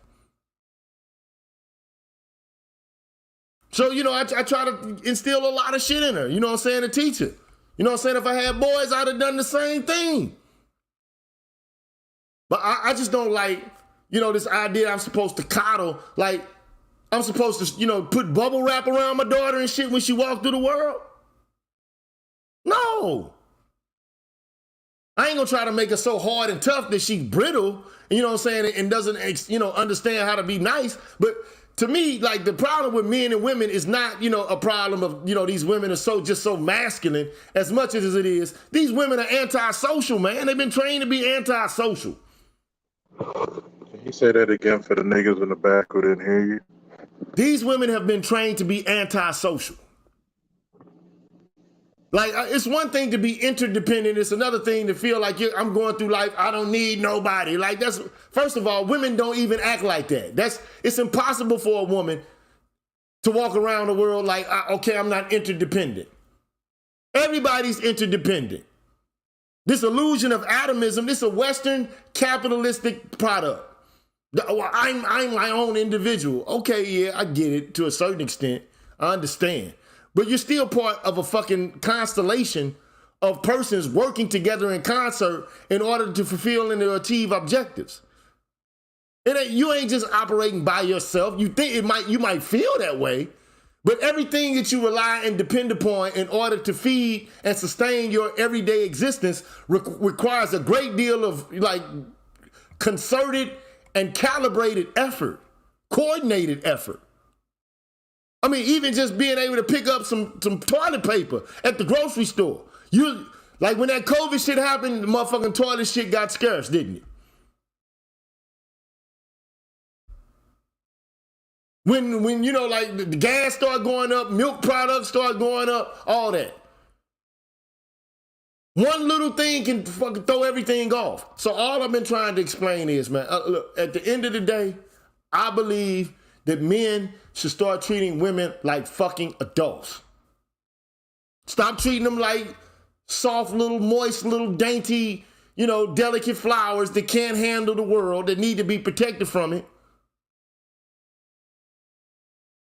Fuck that, man. That's what I'm saying. That's just my perspective.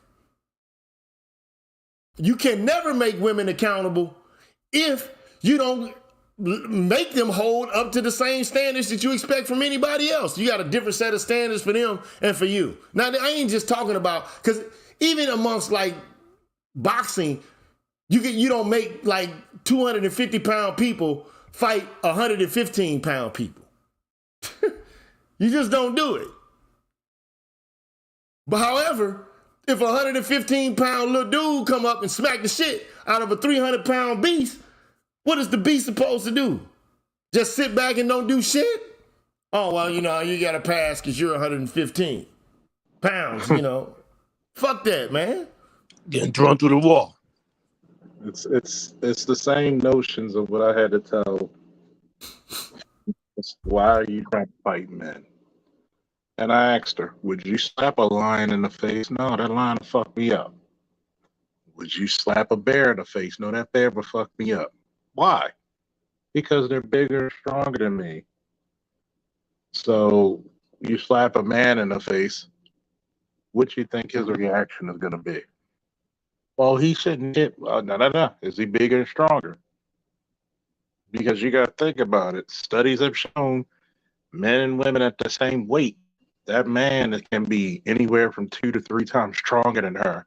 And we're talking about untrained men and women. We're not talking about somebody who puts up, clanging and banging in the gym.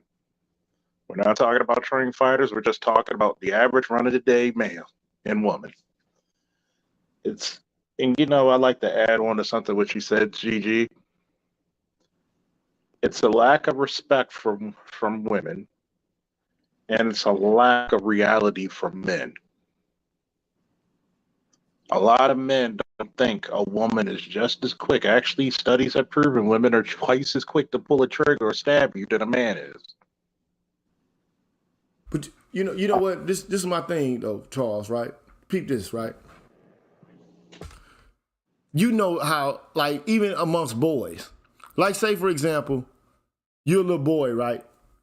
And every day some nigga come on the bus and shit and like, let me see what's in your lunchbox. And you let him one time, you let him take a cookie out of your bag and shit. Mm-hmm. Right? Then you get on the bus a couple days later, he like, oh, let me go and see what Charles got in his bag, his lunchbox again. He going in again. Now you done set the precedent for a motherfucker to go inside your box.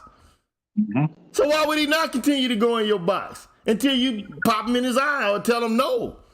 Until you change the course. You got to change the context in which action is meaningful. If you continuously say, okay, you know what? You can punch, you can slap, and there won't be any consequences for you. This goes for men, because this is a male problem. Look, men won't call the police on women to hit them. Yeah. You know how many people I've arrested? How many men I've arrested for domestic violence when he's got stab wounds, but he just pushed her down or hit her one time? I'm like, what the fuck did you call? Oh, I didn't want to see her go to jail. But then you go and look at her. She don't give a fuck if you go. And guess what she got? She's gonna try to use that to keep you in line. I'll be motherfucking Mary had a little lamb and a cow jump over the moon. God damn, if that ever happened to me. You see the same thing in divorces. The guys show mercy. Fall on the ground. I will blacken my own eye. I will point to her with tears in my fucking eye. She assaulted me. You're gonna be like, I don't give a damn but another man's back. Because I don't play chess. You're bored. I don't just play checkers. I play chess, but I'm even better at risk, the long term. Do you know what domestic violence is on your record? That's a misdemeanor, but it carries like a goddamn felony. And I'm like this. Fuck all that. I'm a cheat. I'm gonna beat you to it. It's gonna be like Eddie Guerrero. I'm gonna throw the chair in her hand and fall to the ground when the cops looking. I know how this shit works. A lot of men. I'm gonna say this, and I know I'm being lengthy or laborious. I love it when Gigi says that. A lot of men need to get out of their fucking pride. What really stops the progress of black men is their foolish pride. The system can be used both ways. You're scared that people are going to call you, oh, you a bitch ass nigga, let your girl get locked up. You know what I would say? Yeah, I bet you she won't do that shit again. I'll lift my mighty sword like He-Man and say, I have the power. Because guess what? Let's juxtapose that to her. Does she not do it to you? She'll do it to you in a heartbeat, bro. But motherfuckers got this notion that women care. That they, more empathic. That they, they're more nurturing. But they would destroy your shit and not give a fuck about it and walk on. Which shows that they're displaying reason. They're using the system. And this is what a lot of guys don't understand. Oh, yeah. They are using critical thinking. They can get away with it because we don't have boundaries. And just like any other being, if there's no boundaries and consequences, you're gonna fucking abuse it more than most likely. So they are displaying that. It's the men who are the romantics. It's the men who, well, technically chivalry was really initially between men anyway, but for some reason we've allowed it to switch over to women for whatever reason.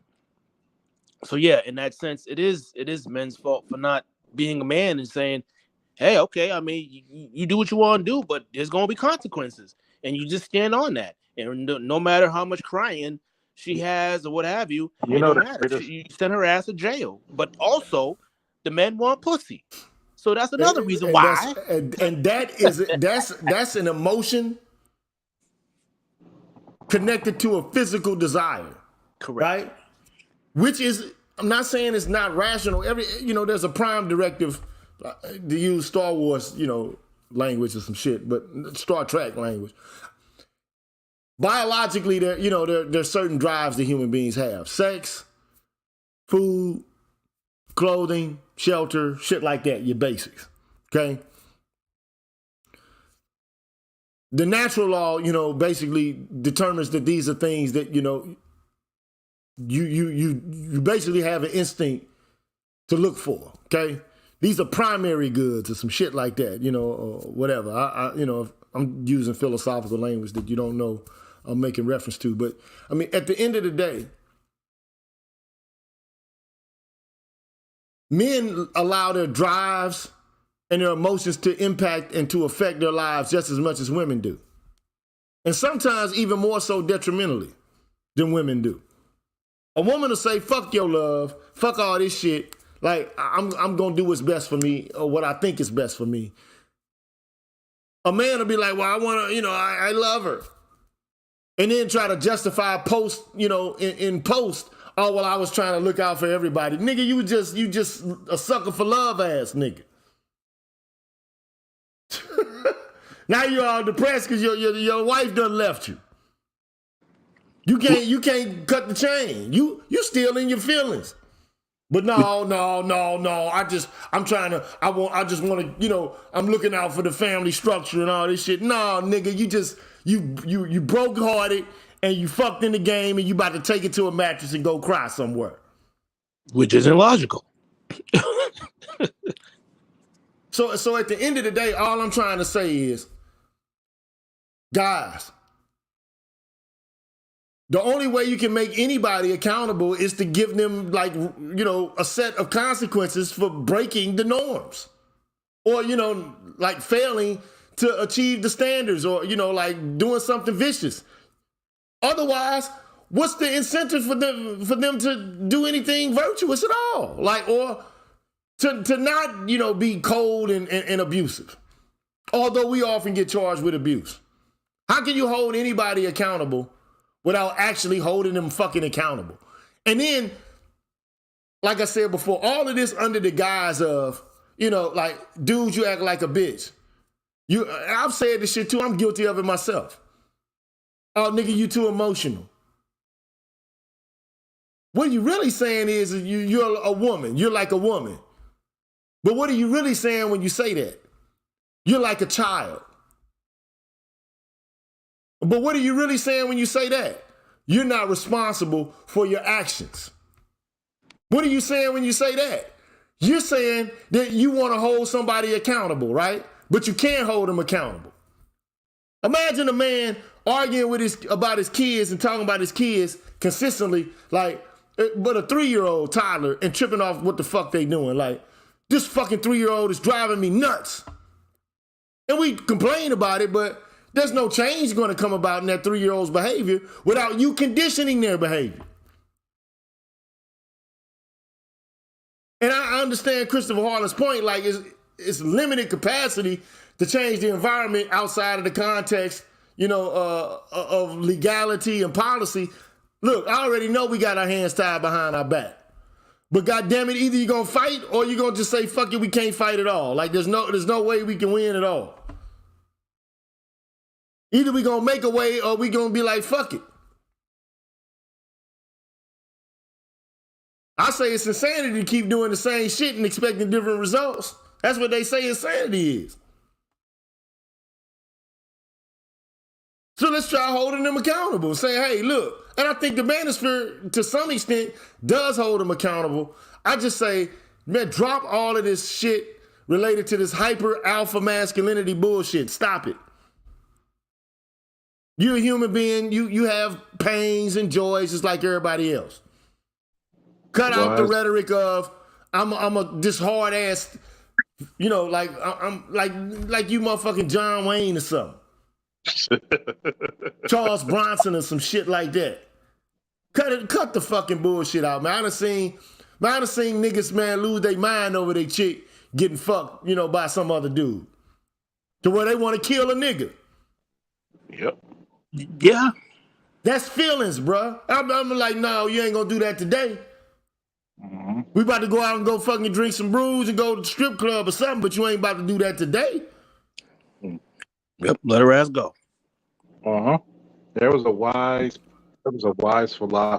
philosopher who once said, joy and pain, it's like sunshine and rain. This ain't look. Let me just say this, and I want to respond to this guy. He says, so be soft. I'm saying, look, man, it's okay to go through the range of human emotions. It's fucked up to be stuck in a groove of an emotion, whatever it is, whether it's anger or like a lot of times people like to take weakness, the emotions that make them feel vulnerable, and then they cover and mask them over with other emotions that make them seem powerful. Like it's like, you know, like instead of being like, okay, well, I'm hurt by something, I'm just angry about the shit. You know what I'm saying? To kind of mask what would make them seem vulnerable. But shit, just go through the range of emotion and purge yourself and be cathartic, man. Get through it and be done with it. But we don't like to be done with shit. Niggas like to be seated in pain for a long period of time and keep reconjuring the shit up in their memory. You know what I'm saying? And revisiting the same traumatic event again and again.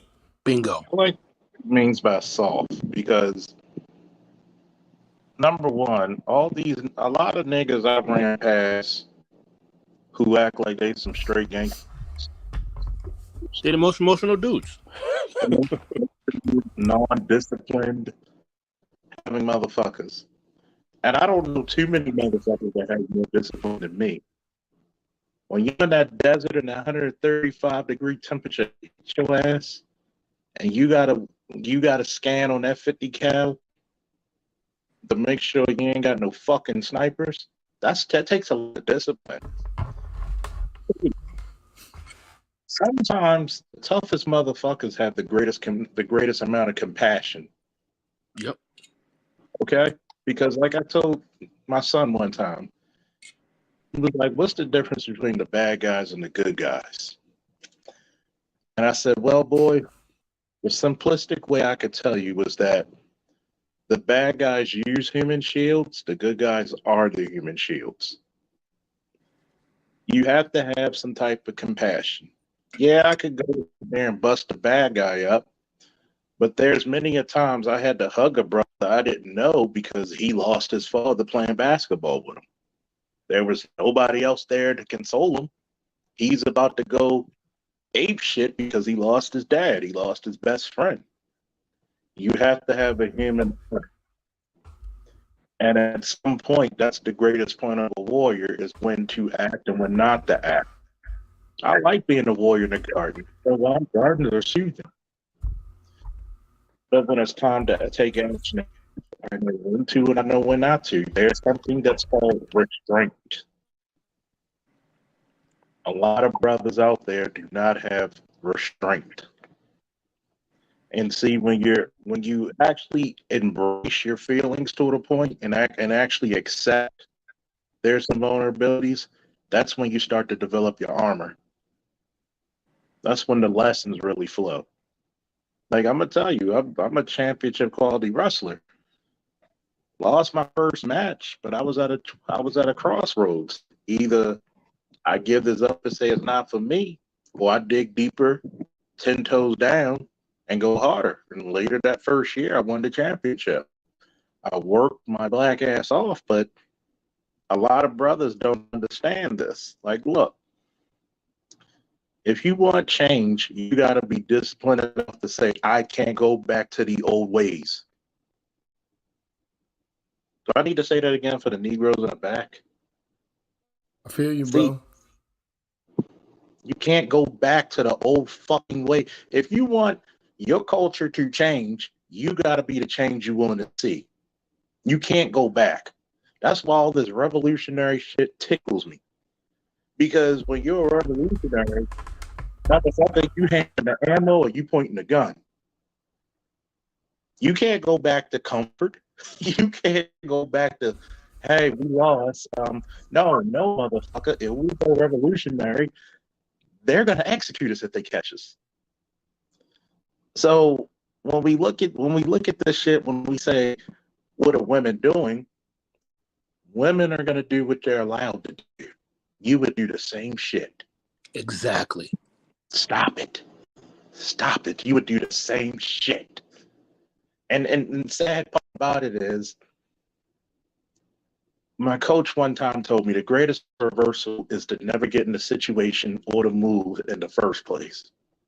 Now that you have places like a GG, a BGS, a Dr. Ron Neal, Dr. T, an Angry Man and others, hell, even my show, which I'm doing later, cheap plug. You gotta realize we're giving you the fucking blood code to fucking Mortal Kombat. It's up to you to put the damn thing in. And a lot of men really are afraid of actually standing 10 toes down and saying, no, you move. You want the system to change? Some of them are going to take some goddamn lumps before it does. My thing is this, man. Look, I personally, at this point in my life, man, I done reproduced and shit, man. I wouldn't mind having a wife or whatever the case may be, but I'm not about to be looking for that shit.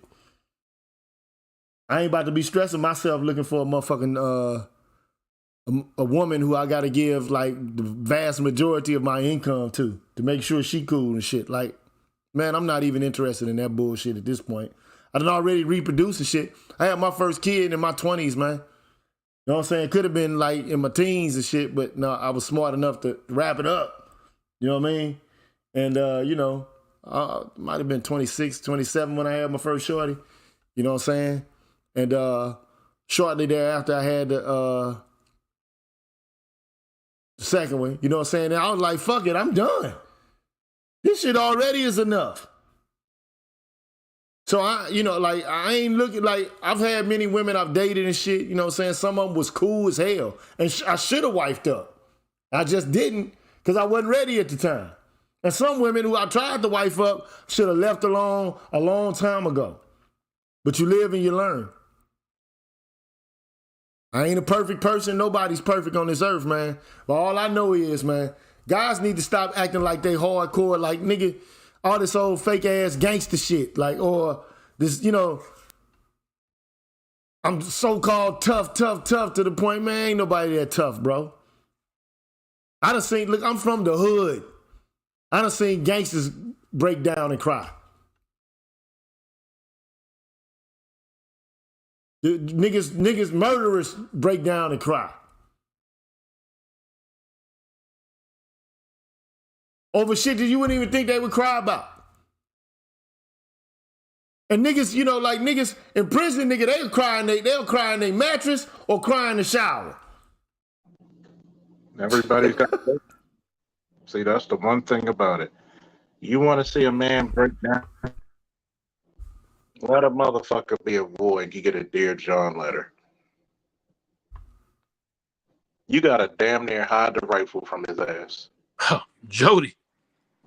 Jody's got your girl, boy. I mean, you nigga, I'm going to tell you what.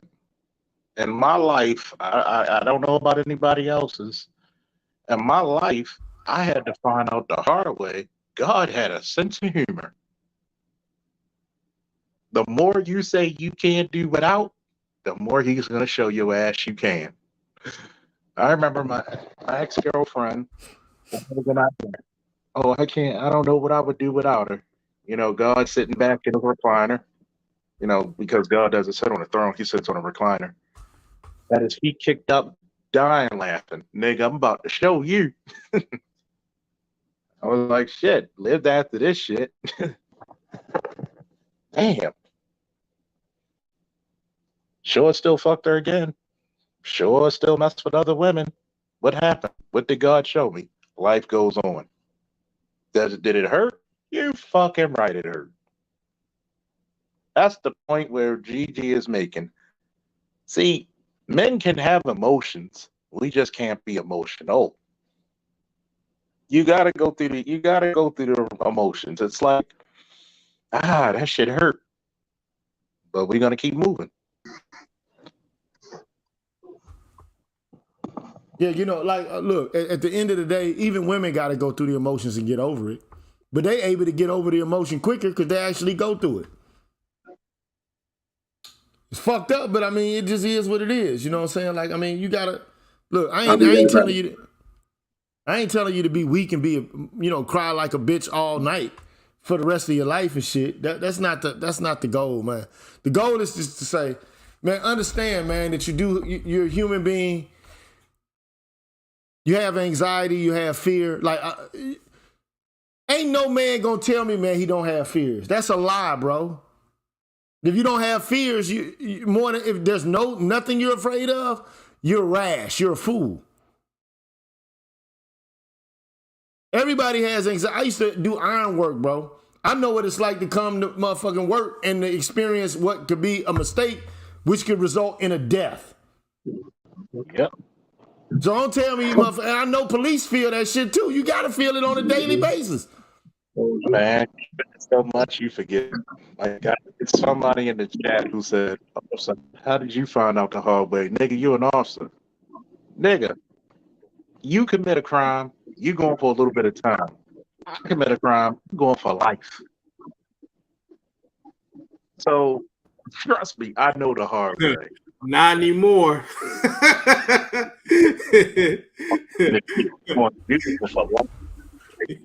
So I'm not saying, look, I'm not saying for men, I'm not telling men to, to be seated in emotion solely and to let him wash over you permanently and to cover over your ego. That's not the point. The point is to, first of all, stop insulting other men who are going through stages of depression for the harshness of life that they have to deal with, especially black men in the United States. Cut that bullshit out, man. Stop calling niggas suckers and bitch ass niggas and shit when don't nobody know what the fuck you doing when the door closed.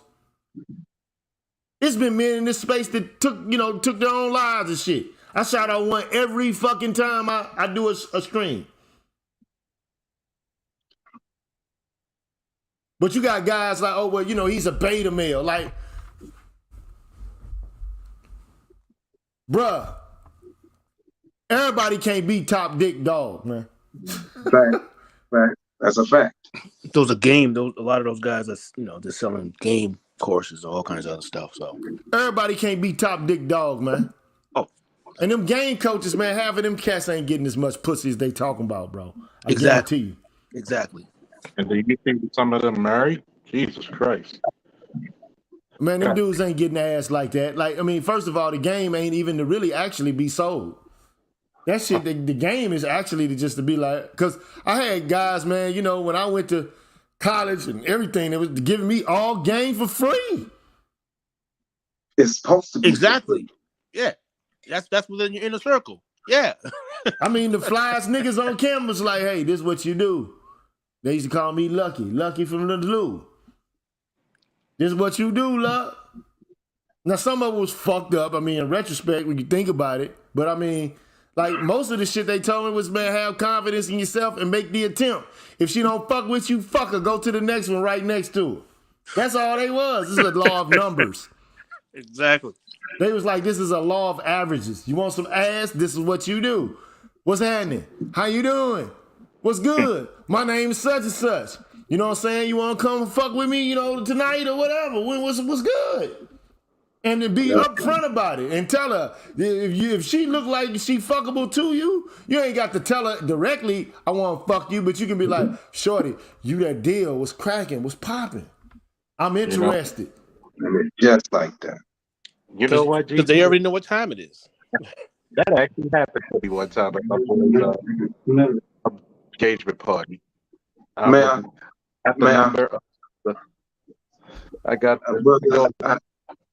apologize. I've been enjoying listening to y'all. First, giving all honor and praise to the God of Abraham and Jacob. I greet you, brothers, in peace. Shalom, shalom. Hotep, hotep. Peace. I've been enjoying y'all, listening to y'all, and yo, GG, I'm feeling you. I just love how you come into your enlightenment and learning yourself. I just want to drop one thing that I use as code for me. Like, I'm an African Hebrew Israelite. I was raised in Africa, so I wasn't raised in this Western society. So, I mean, I'm just an observer, but I'm glad I'm seeing y'all. I'm seeing the truth come into reality because you can't get away from it. Can I drop this on y'all? Can I read something? This is a code. This was a code that hangs in my house since I was a young man. I mean, I used to walk in every house on my village.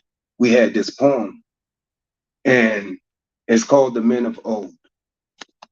The men of old, when they wished their virtues to shine throughout the land, first they had to govern their states well. To govern their states well, they had to establish harmony in their families. To establish harmony in their families, they first had to discipline themselves. To discipline themselves, they first had to set their minds in order.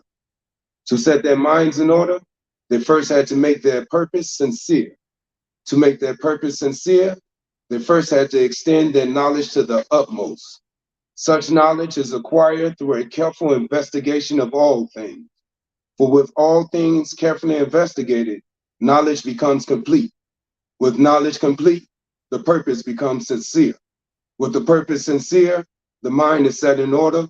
With the mind set in order, there's real self-discipline. With real self-discipline, the family achieves harmony. With harmony in the family, the states become well governed. With the states well governed, there's peace throughout the land. So this is a man's issue. Always will be, always has been. Know your role. But I'm glad y'all coming into it. I was raised in a community that we pride ourselves on fulfilling the prophecy of Martin Luther King. He stood on there. He told the whole world, we might not make it. I might not make it there with y'all, but we as a people will make it to the promised land.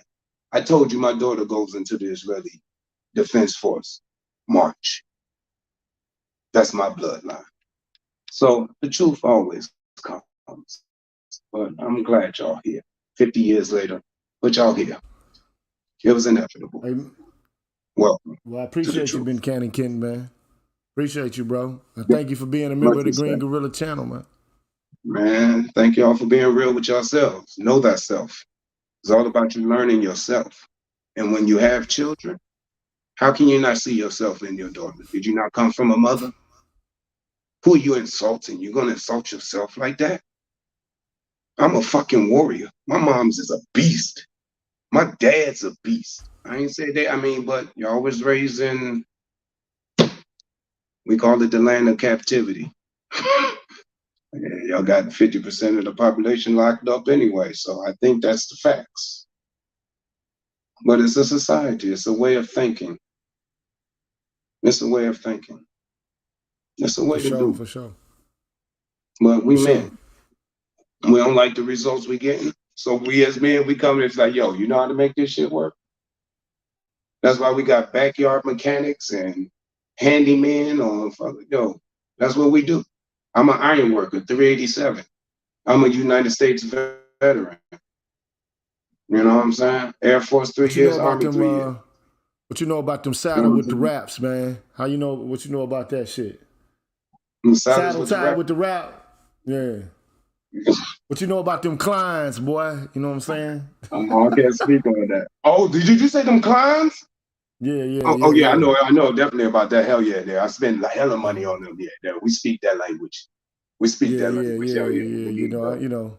You know what I'm saying? So like you said, when you go to work and the dude is dead or dude fall off a building, and you know, when you face life every day, you know, it's a different kind of thing. You know, you got to keep it real with yourself. But y'all coming.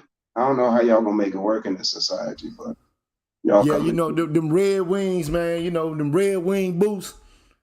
Hey, with the lifetime insurance, yeah, I work with them. Hell yeah, I need those. I got them right here. Yeah, bro. You know, man, look, I don't, you know, I used to do a lot of rebar work, man. So that's why I was asking you know, how to do saddle ties and shit like, because you got to tie the rebar down. You know what I'm saying? Before I used to do a lot of bridge deck work. You know what I'm saying? So, I ain't getting into rebar. That's up in South Carolina. You know what I'm saying? I really ain't done that. But I heard it's like mad money. Dudes going up north, like up in Maine and up in Chi-Town, up in North. They get like stupid money. Because the infrastructure has got to be paid, you know, because we're going from this gas to this other infrastructure. So I'm just sitting there watching these dudes. I mean, it's more than one way to skin a cat, but, you know, what you want to do, you know, I like to be outside, you know.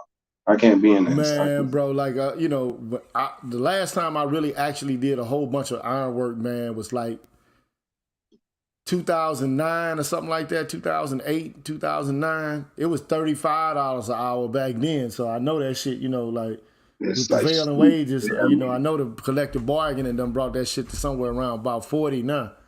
Yo, man, I mean, that's one thing I can say about the land of opportunity, dude. They give you opportunities over in this motherfucker. You got an opportunity to be a bum or a billionaire, dude, but you definitely got an opportunity. Yeah, for sure. But look at man. Respect people. Stay up. For sure. Be good, man. Look, I'm about to go ahead and sign off on this. I've been doing this shit for down to 3 hours. And, you know, I ain't expect to be doing it that long. I ain't even getting into my main groove. Real. What I wanted to do is I might resume this tomorrow and go over the differences between men and women from a neuroscientific perspective. And I got 4 articles. You know, I might go ahead and deal with those. That is if you're interested. If you ain't interested, I won't do it. You know what I'm saying? If you are interested in me doing it, I will do it. Just let me know if you want me to do it, man. Leave a message in this video, or, you know, leave a 1 to let me know if you want me to do it tomorrow, whatever the case may be, man. I just, you know, you gotta let me know, man. So anyway, man, I'm about to go ahead and sign on off, man. But if you want me to do this shit tomorrow, I'll do it. If you want me to do something different, man, I'll do something different. But, man, Spain Man says 1, Chukwu says 1.